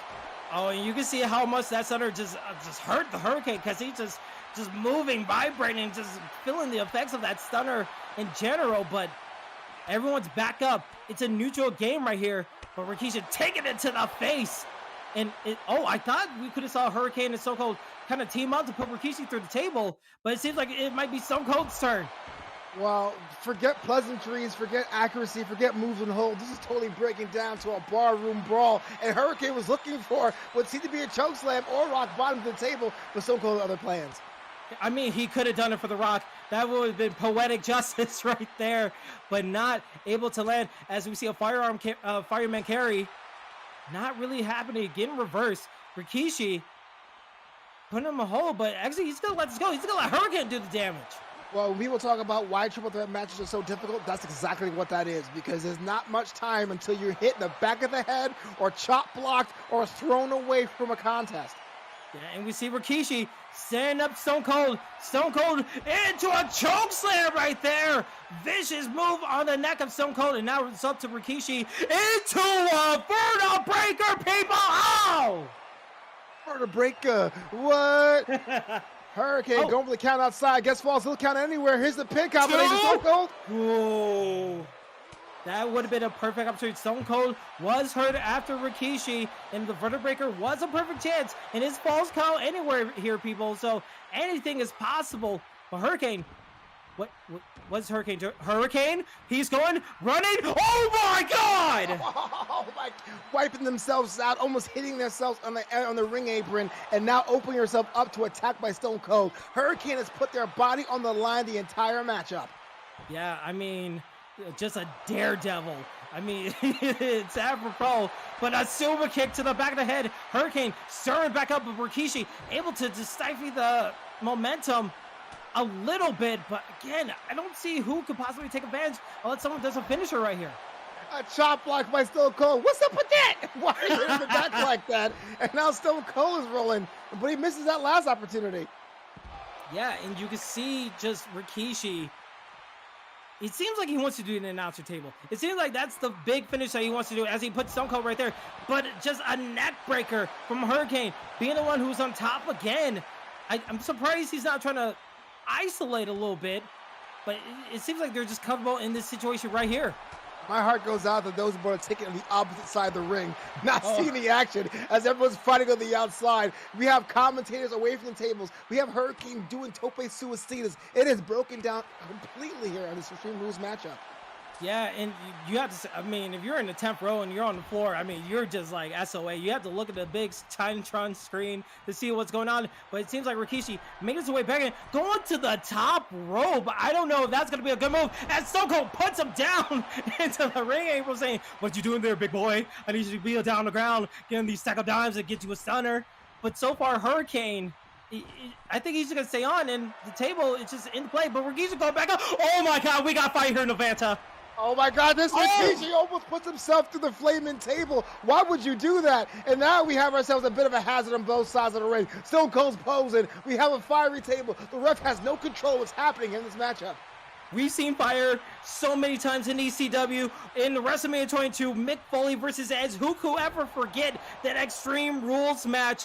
But when you're playing with fire, there's no way that you could come out of this the same way. I don't even know what they could possibly do. It seems like Rikishi might even finish it right here. Maybe we don't even need to focus on the fire. I don't know. Hurricane's already gone through 2 tables. Why not make it a 3rd if you're Stone Cold Steve Austin? The most damaging one, but luckily they're so far away they're not going to be handed with that. But Stone Cold, stunner on the ring. Hurricane is stunned. Oh my God, Stone Cold does it again. And oh, wait, it's elimination. Hurricane has a chance. It's an elimination match. This is breaking news for us here in the booth. I thought it was one fall to a finish. Here we have ourselves an opportunity. Falls count anywhere. Flaming tables. Elimination styles. This is the ESFL, baby. Oh my goodness, expect the unexpected here. You never know what's going to be happening. But now, Rikishi, he's done. The Samoan drops. Everything else is not going to be into play. Now it's Stone Cold versus Hurricane Helms. And I don't know. I honestly don't know. Both of these guys have such low health. Both of them possibly are going to have a finisher in time. And that flaming table is still in play. And we see Hurricane being a massive daredevil, going inside, outside the ring, going through tables. He possibly is in this situation as he goes to our second one right there, and it connects. Well, we just got informed by the anonymous general manager. It's an elimination match, and Hurricane is going all the way out right here. Rikishi's already been eliminated. The next pinfall will win this contest, and there's a flaming table at ringside. Oh my God. And you know what? I got a little bit scared. The Irish whip. I thought it was going to go to the left, but it went into the ladder. And Stone Cold on the ladder and just, a vicious chop. Just, you get hit with a chop, but then your body moves back so forcefully onto the ladder. It kind of causes a double effect as you see another, just a maneuver from Hurricane. Oh, absolutely. You're talking about the whiplash effect, but the thing about Kasab, whiplash is steel and not in a good way. Wait, no. Hurricane, okay, that was, got me a little bit scared right there, but just, again, on the neck, just, those ropes, you would think they're a little bit soft and they're, like, able to be easily maneuverable. No, they are very stiff, they are very rigid, so if you get hit on the neck with that, yeah, it hurts a hell of a lot more.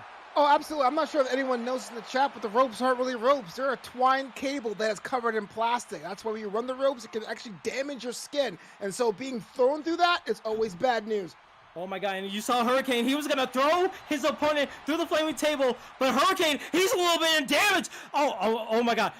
Wait. No! Oh my God! Oh my God! The third table.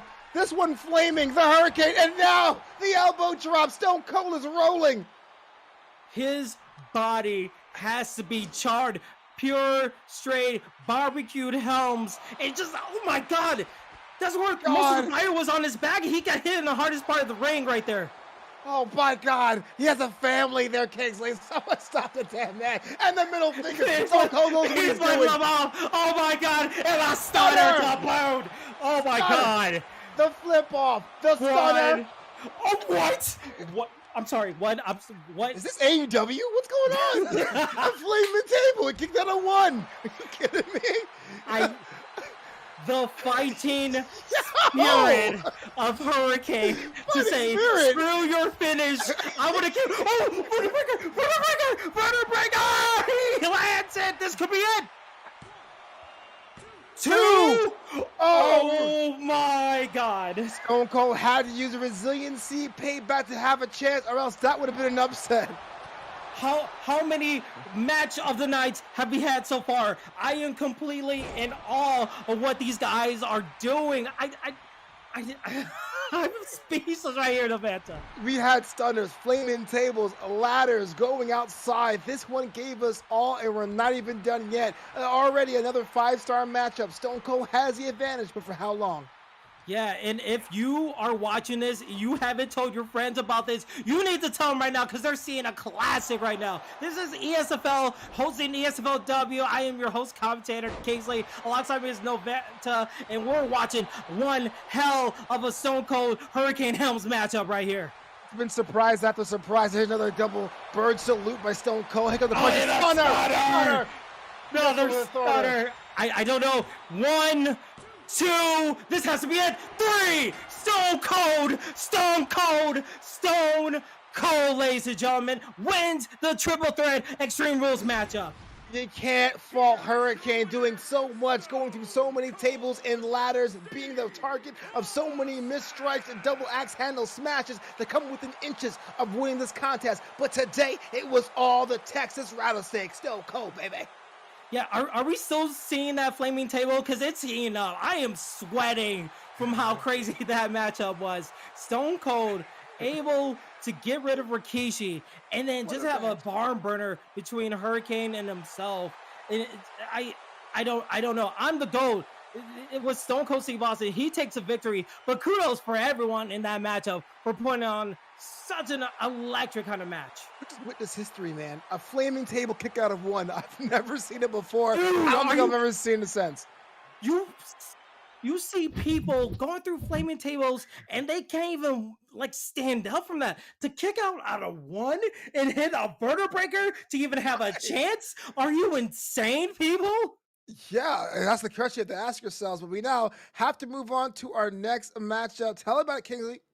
Yeah, and this is our co-main event. Now, we talked about it a little bit earlier in the broadcast, but this is a 2 out of 3 falls extreme rule match, a part of the Jinja tournament that they had before this week of this fight card. As we see, Jinja is in the finale going against Boss Ross, and this is a combination of these guys going through the wickets, the hardcore, just the tenacity of so many other fighters to get to this finale. So these guys are gonna end it all, and weirdly enough, we see Jinja selecting Machine Gun Kelly, a DLC superstar for this game, going against KO Kevin Owens. I don't know much about Machine Gun Kelly's finishers, but what do you have on this matchup right here in the event? Hold on. Jinja makes the final, the Jinja tourney. I smell shenanigans, but Hey. you're right. Hey, now with the latest DLC pack, Machine Gun Kelly is an absolute enigma when it comes to their moveset. Long, lanky, and has some power moves, but we all know KO, Universal Champion, United States Champion, an outright force on strikes. So it's going to be a little bit of tit for tat when it comes down to those heavy and light attacks. Yeah, and you know what? For him winning his own or being in the final of his own tournament, to be the man, you gotta beat the man. And that's what he's gonna do right here. Woo!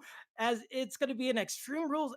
Again, I'm very interested to see what Machine Gun Kelly can possibly do. I think he might have like an aerial type of style, but we're just gonna go straight into it. Again, Kevin Owens versus Machine Gun Kelly. And you know what? Thinking about it, they have a little bit of history. Remember, Kevin Owens powerbombed Machine Gun Kelly off of the apron of a once a WWE Raw, so there's already like backstage history between these kind of two characters. Why are you trying to give it a root for Kevin Owens? It's already been sold, baby. KO's a fighter. He's a prize fighter, but it's 2 out of 3 falls, which means you got to be able to pin your opponent or make them submit not once, but twice. Yeah, absolutely. And already into this contest. And again, a reminder, Jinja is Machine Gun Kelly, Boss Ross is Kevin Owens. And already, we see a little bit of agility from Machine Gun Kelly as he gets put to the ropes. But so far, these guys are on their P's and Q's with the reversal. So we definitely know why they're in the finale right here. Yeah, Machine Gun Kelly is actually one of the faster characters in the game, and it's kind of makes me mad because he's not a full-time performer. But as we say that now, is in the receiving end of a slam from Kevin Owens, and KO is in the driver's seat. Yeah, but let's see if we can pull up performances that we've seen from recent celebrities like Pat McAfee, Bad Bunny. Shoot, even Logan Paul had amazing performances in the WWE. So if Machine Gun Kelly, he might be a viable option to pull off another incredible performance right here. But so far, he's doing a good job against Kevin Owens. Oh yeah, you're talking about good performances. What about Snooki? Huh? Well, you about that? Yeah, She went to WrestleMania. Well, Okay. You know what? She did do a cartwheel in like a backflip into like an elbow in the corner. I'll give him my respect. Massive respect, because that was Trish Stratus also in that match as well. So respect. But in this matchup right here, you're going to have to do a lot more. You need to put all the cartwheels and the backflips away. You need to find a way to damage your opponent. And just to get one fall, sure, it might be enough in other matchups, but to get 2 out of 3 falls in this contest, that's going to be a tough ordeal for both competitors. Well, I hope Machine Gun Kelly wins. He can buy himself a decent pair of shoes. He wearing 2 different cars at once. Say that again, Aventa? I hope if he wins this match, he can buy himself a decent pair of shoes. Because look what he's wearing right now. Is it a bowling shoe on the left, church shoe on the right? What's going on over there? I mean, you know, he's going to try to take him to church and just stump a mud hole of him. You know, try to get duality of a little bit of things. But with Machine Gun Kelly bringing Kevin Owens to the corner right here, and all ready to the kicks with the church shoes, it's just hurting. And constantly, Kevin Owens, kind of on the back burner as his health is getting lower and lower. Well, this is something I didn't see was going to happen. I know it's going to be a back-and-forth fight, and with 2 or 3 falls, it's time for that there. But right now, it's been all Machine Gun Kelly. Yeah, and so far, we're getting closer to the signature bar for Machine Gun Kelly, but his head health is at orange right here. And we see, and you know what? I just realized that we see Kevin Owens wearing a Kevin Steen shirt. So already there's a different kind of mentality in going this 2 out of 3 falls match. Oh yeah, AEW logo on the back of the shirt too. This guy knows what he's doing. But that said, trying to find out from being underneath, because as this match has worn on, he has been his back a lot more than he cares to admit. Yeah, and already a nice move. And slaps to the face, wow. being disrespectful. Well, I mean, those pearls were disrespectful, but the slaps to the face definitely were disrespectful. Machine Gun Kelly is rolling. He's making it work, and he's putting the work on his opponent. Going outside the ring, well, Kevin Owens doing a little bit of time, but here we go. This is why we call it Extreme Rules, people, because we're going to see a ladder, and that's a big ladder. Oh, no, he's going to bridge that ladder between the apron. Oh, my God, Kevin Owens is trying to kill Machine Gun Kelly right there. Well, I would too. So far, Kevin Owens or Kevin Steen has been embarrassed about how lopsided this first fall has been. I will do whatever it takes to get myself back into the contest. Yeah, and you can see so far just working on the legs of Kevin Owens, trying to make sure he could limit down his mobility. And we see the finisher. He could possibly go for a finisher right here, but I think that's not all he wants to do. He probably wants to put that ladder into effect, but just work on the legs again here. Yeah, working the legs is how you do. You think about all the moves that Kevin Owens does, that pop-up power bomb, even that stunner. You need that leverage, you need that base to jump and make that a possibility. Take the legs out, you give yourself an advantage. Oh no, and we see Kevin Owens on that line right here. Machine Gun Kelly, he's gonna fly into a moonsault! Oh my God! Oh my goodness me. You gotta go for the pin now. Setting is flattened on the floor. Yeah, and the fact that the match isn't over, or at least we got one fall from that, is purely crazy.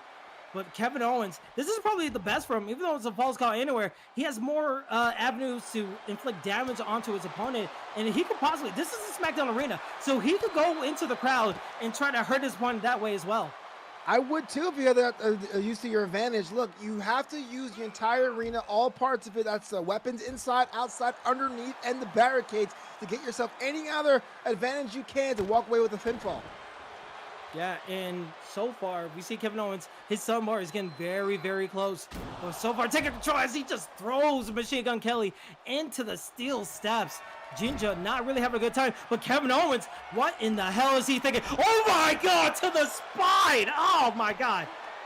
Well, that could have been risky. You could have missed it completely, but landed. But it looked like Machine Gun Kelly just shrugged it off, and now is already back in control.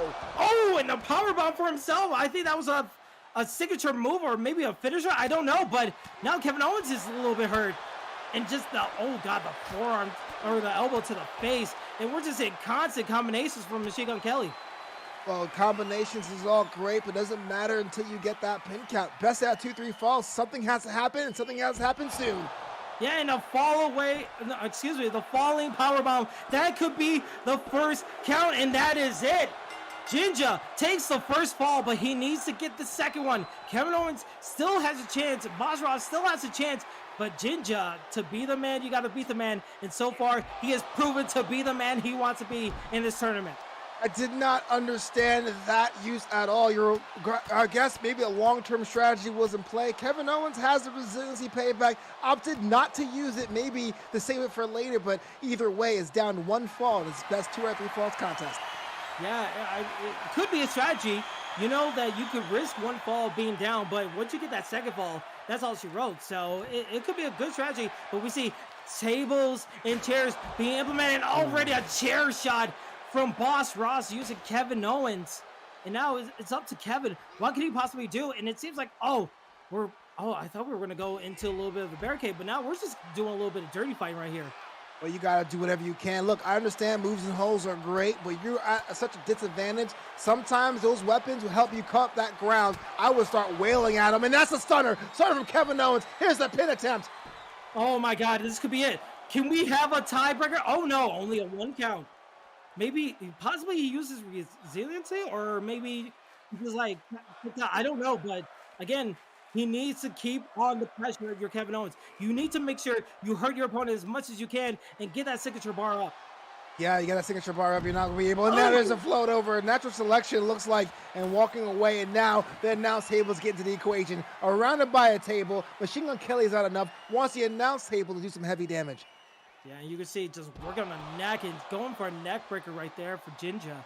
And he's been putting a lot of things into play. We saw the ladder being to the barricade, to the ring, putting that down, and now to the announcer table. It's only a crazy situation of what he's going to bring back, and I think, oh, it's just a ladder. I thought he was going to bridge again. Well, the ladder has quickly become the signature weapon of Machine Gun Kelly, but as it is right now, you don't want to make too much time going shopping when you have an opponent on its feet ready to strike in the back of the head. Yeah, and we see Kevin Owens throws him into the steel steps again, and now I think he's going a little hardware shopping, trying to viciously hit Machine Gun Kelly with that chair. But now it seems he's like running. He's running. It seems like he's running. I feel like he just wants to play a little tomfoolery with his opponent, but it's not working. And now we're at a neutral ground, but now into the corner, Machine Gun Kelly just constantly kicking Kevin Owens in the face. Well, what's that must mean to Kevin Owens' family to have a prize fighter just be absolutely demolished by Machine Gun Kelly?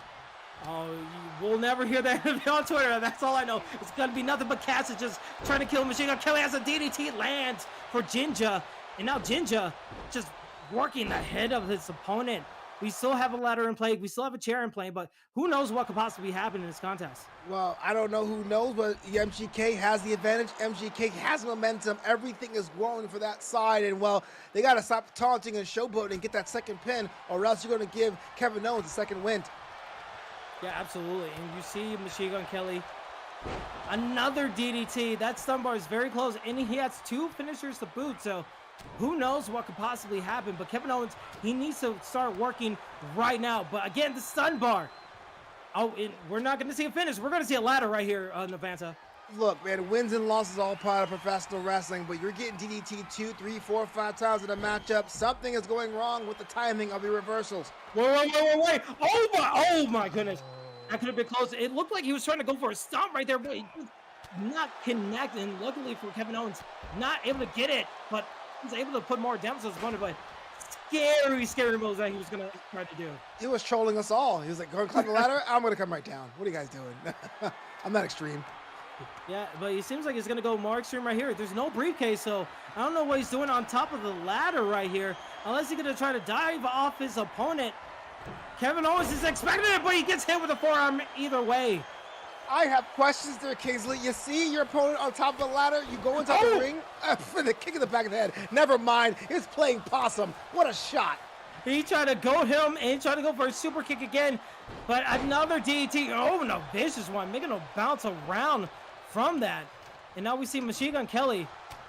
What could he possibly do to answer back from the onslaught? But now Kevin Owens trying to find his way back in, but not really doing much. And we see the ladder placed in the corner. And nice arm drag from Machine Gun Kelly. You would think with having a 1 pinfall deficit, if you're Kevin Owens, you'd be a bit more urgent to get sure you have yourself the second pinfall going in your favor. But it's all been MGK the past couple of moments, and he has no signs of slowing down. Yeah, absolutely. It seems like after that first fall, it seemed like he was getting a little bit complacent with his strategy. But now, in trying to do like more damage on his opponent and leaving Kevin Owens in, but I feel like he can end this at any moment possible. And I think he's going to do it right now. Oh, that's Kevin Owens' move, the pop-up. Oh, my God. What a sign of disrespect there. The disrespect is palpable. But wait a minute, Kevin Owens with a stunner! Stunner! Here's a pin. Ref, get in position. No way. Can he kick out? Does he have resiliency? He might have had resiliency there because it went really close. The referee was like this close, like maybe inches from tapping that for a 3 count. Well, it makes you wonder for MGK that second set showboating pretty much changed the tide of this matchup, almost getting pinned themselves, even though they still have that 1 pinfall advantage. Yeah, absolutely. And so far, again, this is a 2 out of 3 falls, Extreme Rules, falls count anywhere matchup. So if Machine Gun Kelly Jinja gets the victory right here, he will be the tournament winner for his contest. But Boss Ross gets another fall. We go into a deciding tiebreaker. And this here's Extreme Rules. You got to mention that part too. Yeah, absolutely. And we're seeing a little bit of Extreme Rules. It seemed like he was set up the ladder to go against Kevin Owens right there, but I think Kevin Owens is having none of it. You know what? You see so many times the weapons being used against you. You know, you could be as tough as nails, but you do have a breaking point. I got to give it up for Kevin Owens for evading that situation. Yeah, he is evading it, but he put the table inside the ring, so...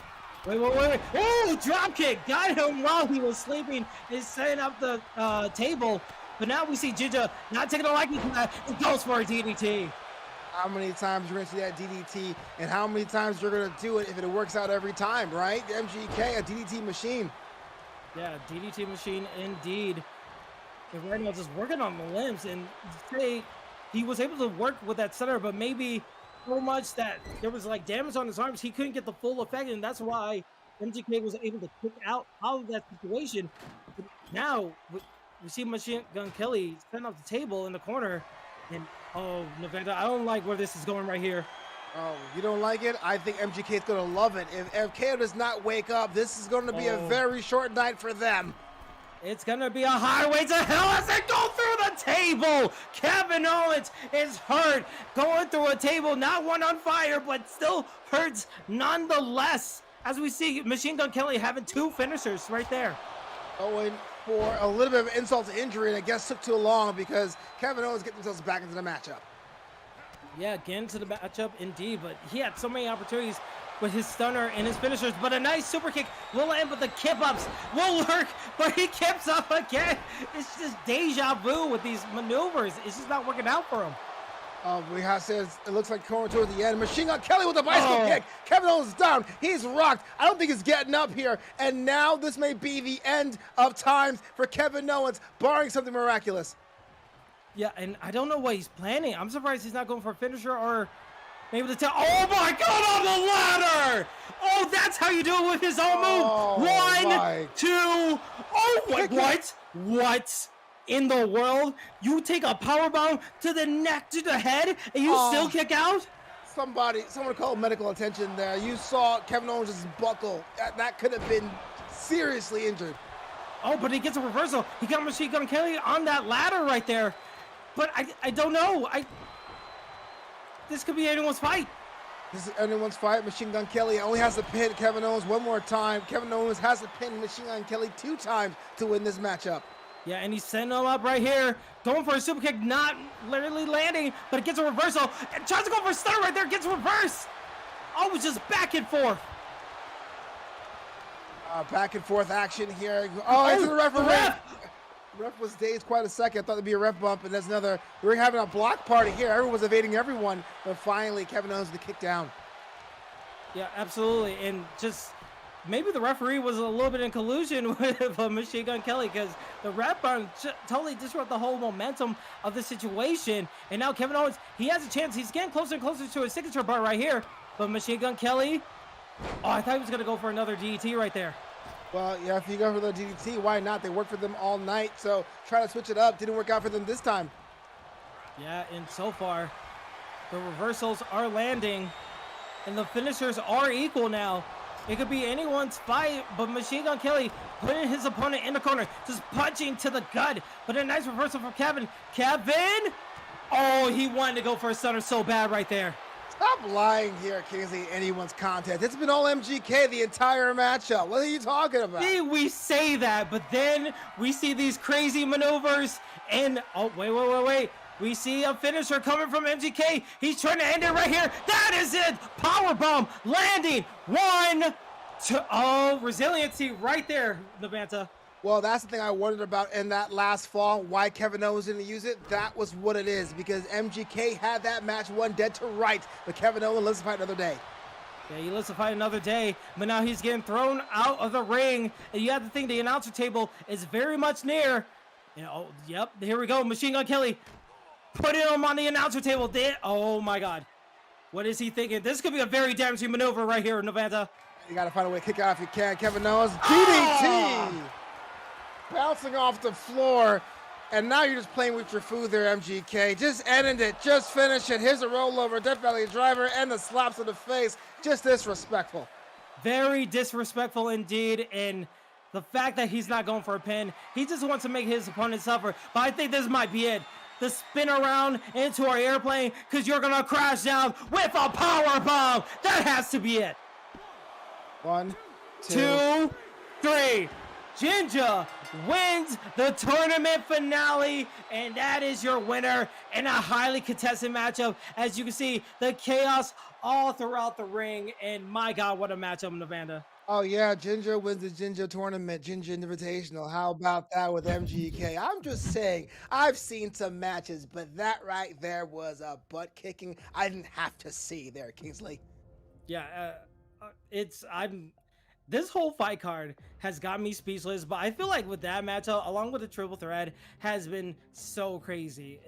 For the fact that this is our first ever history-making ESFLW event, and it's been constantly crazy, constantly just awe-inspiring, where people are just being so shocked of seeing like what could possibly happen. I am so nervous of what this finale is going to be. But before we even get there, we had to take a look at the fight card, because again, it is time for our main event, and it's been such a while since we heard from our mystery opponent, this guy who says he's been long in the game and he wants to take the first ever title away from Swiss. It seems like he wants to get this title for his own Levanta. Well, look at this tag team matchup player in our main event. Swiss had opponent remove change, but there's someone in that slot. A lot of questions swirling around this matchup, but you're right. Tag team titles are on the line. Yeah, actually, it's going to be the singles title. It's the official ESFLW title that's going to be on the line. And he's finally going to reveal himself. We finally know his opponent. We do? Yep.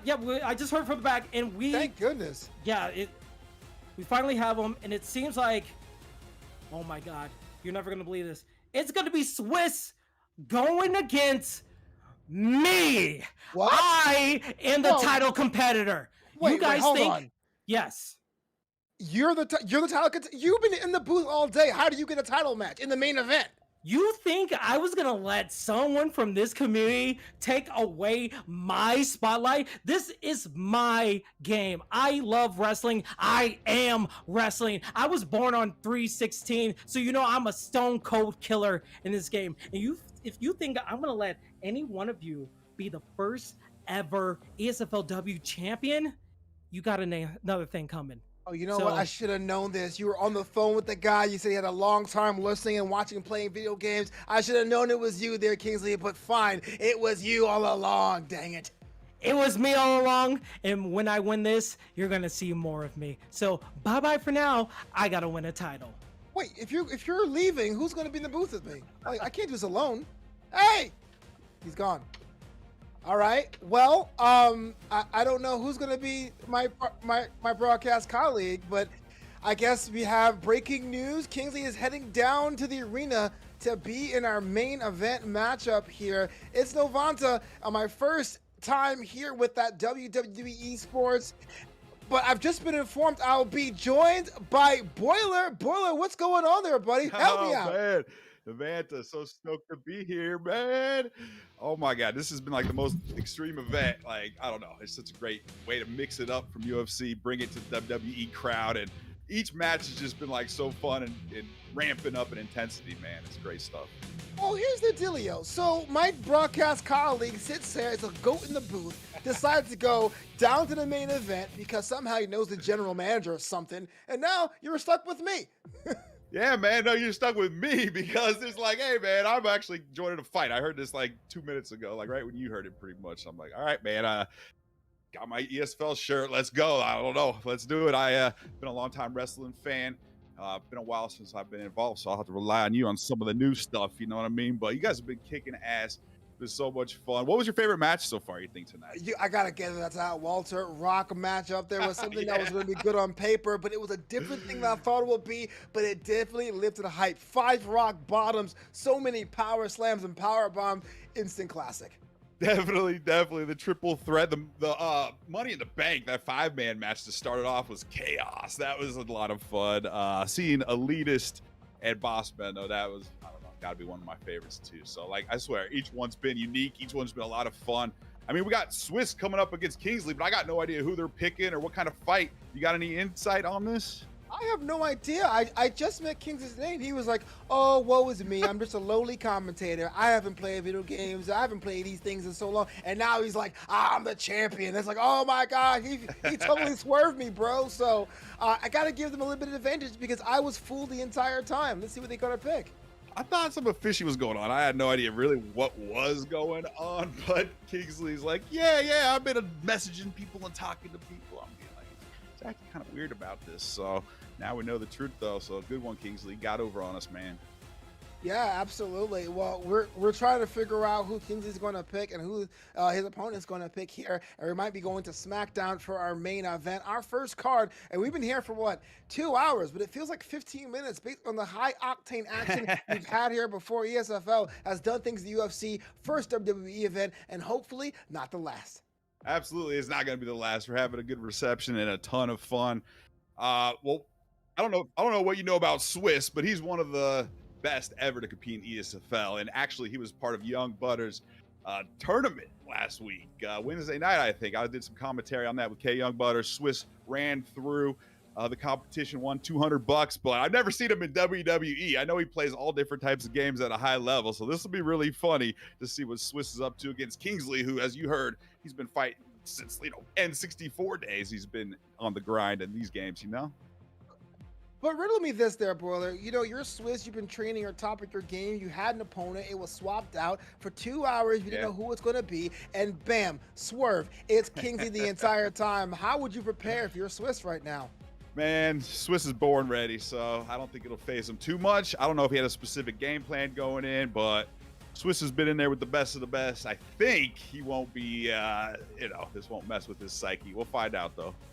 Let's get to our matchup. No holds barred, and it seems that BKR Kingsley is picking Finn Balor for this contest. It's going to happen at the WrestleMania map, one of my favorites, and against Swiss. Swiss trying to see what their selection is going to be as we head into this contest. And, well, as it is right now, it's going to be a banger, a good way to close tonight's card.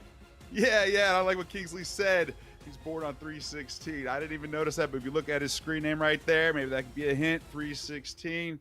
Kingsley, you the man. I'm really looking forward to this fight.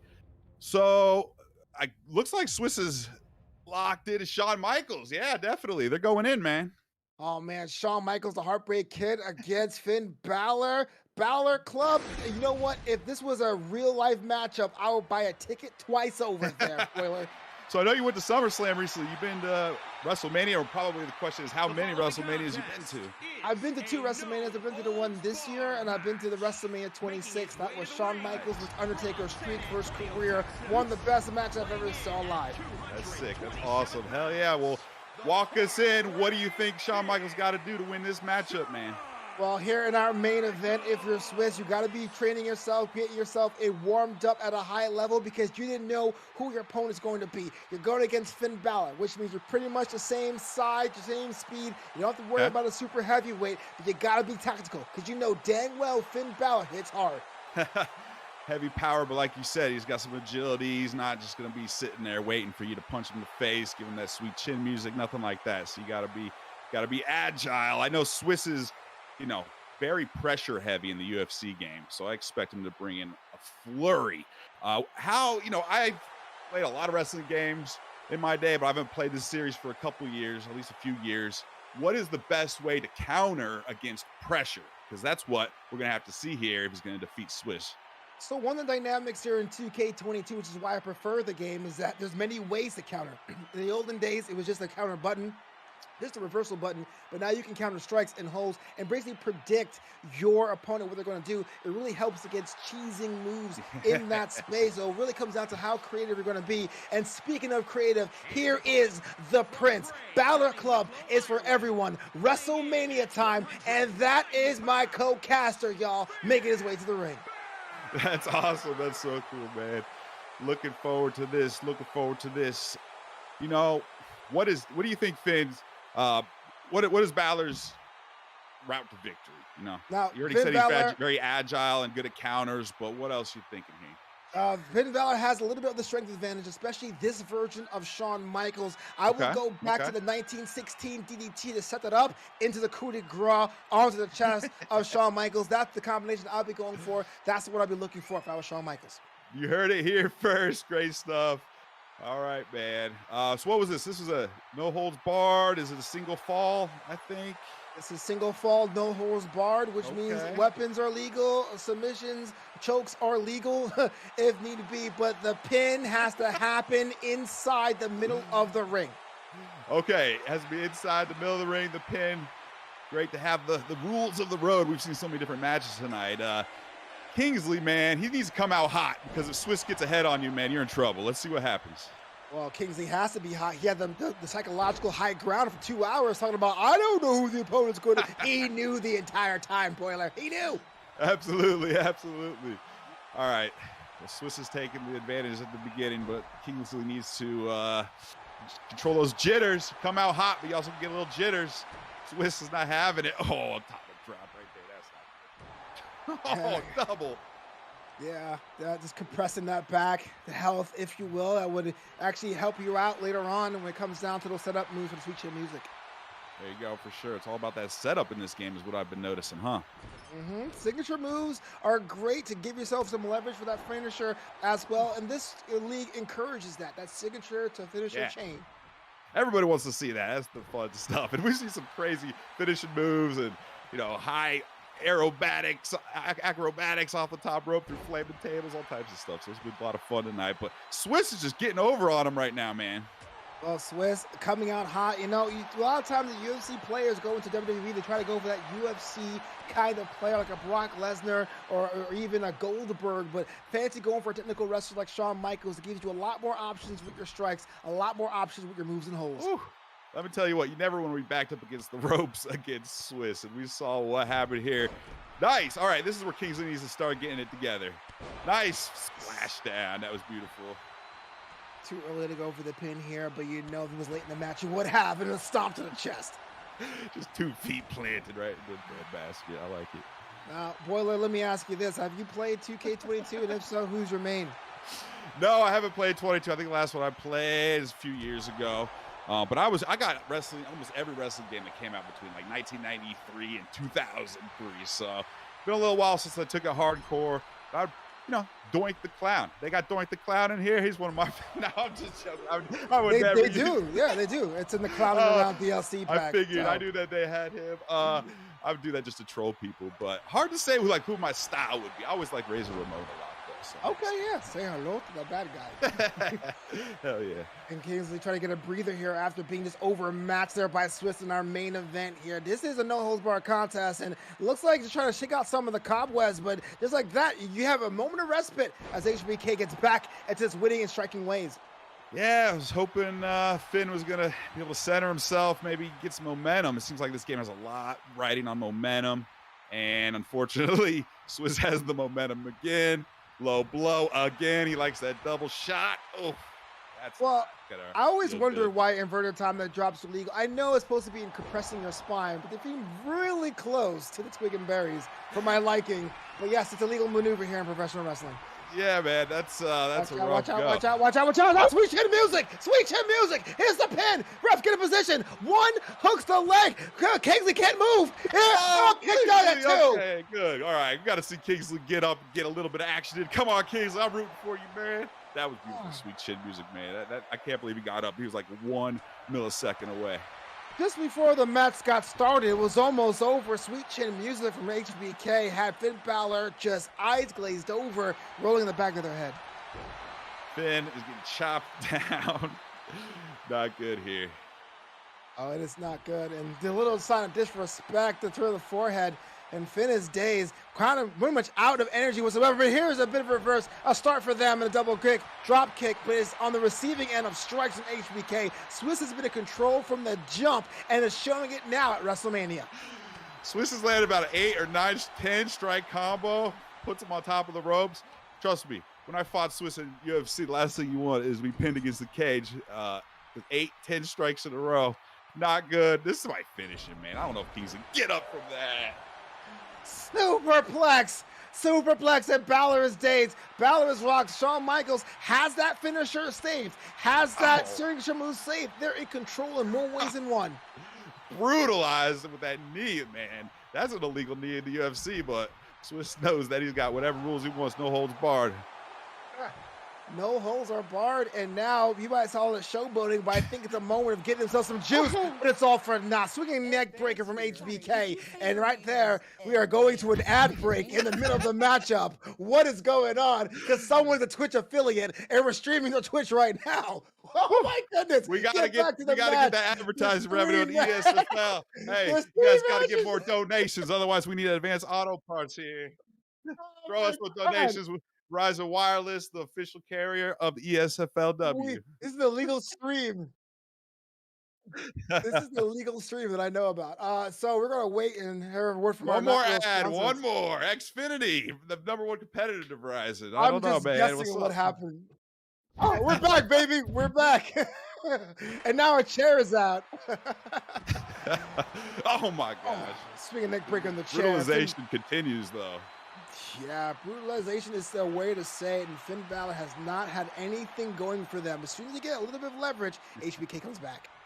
Man, I'm rooting for Kingsley. I need him to at least get a couple good works in here. Come on, Kingsley. Well, that's not how it's done. Running away from your opponent won't win any kind of matchup. Even the ref looks bored at that. She's trying to psych him out. Oh, big whiff, big whiff. Oh, no. Oh, Kingsley, my goodness. I saw that coming from a mile away. I know I'm supposed to not be biased here, but Swiss is just how can you not be biased? Kingsley knew they were going to be the main event, didn't tell a soul, didn't tell a word, thrust themselves in the main event, and is now getting chair shots for their own doing. Shawn Michaels Swiss is rocking and rolling. 2 finishers already saved and working on the 3rd. Swiss has been told, brutalize Kingsley. Show him what he gets for trying to mess with us, I guess. Man, is there even a hope for Kingsley to get up? Does he have, you guys talk about this resiliency, is that only to kick out, or is there some other way he can kind of get a mega reversal, or is he pretty much sunk in the water right here? So basically coming from behind, you see the energy that Finn Balor has. They have to basically go on a tear. Some superstars have resiliency as a payback, as a special op or something like that. I'm not sure if Finn Balor does. Remind me in the chat if they do. But right now, it's all Swiss. Swiss, oh, the super kick knocked away by Finn Balor. And that is a Pele kick. And this may be a sign of something turning tables with Finn Balor. Top rope, looking at Shawn Michaels, eyeing him, looking down, and carefully walks away. Yeah, that Pele kick was beautiful, but it wasn't able to capitalize on it. But nice little combo there. Nice DDT. Yeah. Well, Boiler, what would you do if you were Finn Balor? What would you get yourself into the contest in? I think what he's doing here is all you can do is try to play a little off the wall, maybe run away a couple times if you have to, and then strike when you're able, because just staying in the pocket against Swiss was not working. And I mean, I don't know. It's pretty hard. At this point, he's so down on the energy and etc. You're fighting for honor at this point. Well, I got a fisherman suplex. And this might be just delaying the inevitable. Top rope, probably going for that signature elbow drop, but the splash instead. The knees are up. Finn Balor's up. Here's an opportunity to print a reverse spot. Can he get up there? No, the kick is blocked. And Shawn Michaels with a super kick. Super kick. Super kick. And now maybe going for that elbow drop. Bang! Oh, man, right in the carotid artery, man. I think he's unconscious. Oh, one more. Looking for it. Finn Balor at the top of the ropes, and this could be just the start of the end here. He's not getting up. Oh, man. That is just... Swiss is looking to not only win the match, but to embarrass Kingsley for not letting him know he was going to be the opponent here tonight. Now, Swiss is going to finish with some type of embarrassing flurry. That's just the type of fighter he is. He's either going to bring out a weapon or slam him through the commentary booth. I think that's what he's going for. Man, there's got to be a forfeit button, right? There's got to be an uninstall button. You don't want to be able to be on stream, have all your friends, all your colleagues watching your opponent throw an elbow through the table. Oh gosh, Finn Balor's double in half. He's dazed. He's out on his feet there. Boiler, stop the match. Stop the match. This is literally, Swiss might not finish him for a while. I hope he has mercy though. There he goes. Russ gets the position. You can count to 100. This one here is over. Shawn Michaels, Swiss is your winner here today in emphatic fashion. Swiss is like, I'm not playing. I know we're here for entertainment, but I'm here to win. And he just freaking ran through Kingsley. Kingsley, man, love you. You did great on commentary. You got behind the power curve on Shawn Michaels, on Swiss. That's what happens. It's so hard to recover. I've been there in UFC at least. So valiant effort. But what a performance by Swiss. And what a fun night, man. This has been just so I gotta fun give for it the whole to community. I am Zion in the chat. So Swiss put him through his own commentary table, which is the best comment I've ever heard. That was fantastic. Boiler, we talk about instant classics in this pay-per-view card today, premium line vet card today, but this one here was a statement. This was a real statement. I think this is Swiss saying, look, I'm going to take this competitively. So ESFL, you're going to keep bringing events, maybe even start getting some rankings and take a little bit of, competition, try to get the belt. Swiss is, I know he's going to say he deserves a shot at the belt. So, hey, looking forward to WWE ESFL 2. Man, that was a heck of an experience and just a little taste of what we're going to get into in the future. No, absolutely. You've been watching the ESFL presentation of WWE 2K Esports event from our broadcast colleague Boiler. I'm Novanta, and apparently Kingsley, if he gets up off the mat sooner or later. Thank you so much for watching. Drop a subscribe if you can, or a follow if you can, please, and we'll see you next time.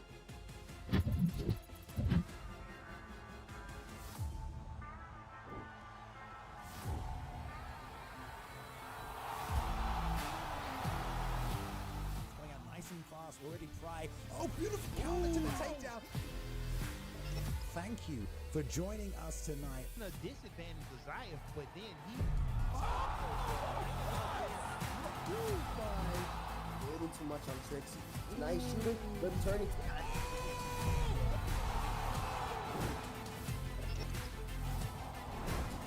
Watching our Twitch, watching on YouTube, watching from around the world tonight. I know the UFC isn't on right now, but guess what? The virtual octagon is here.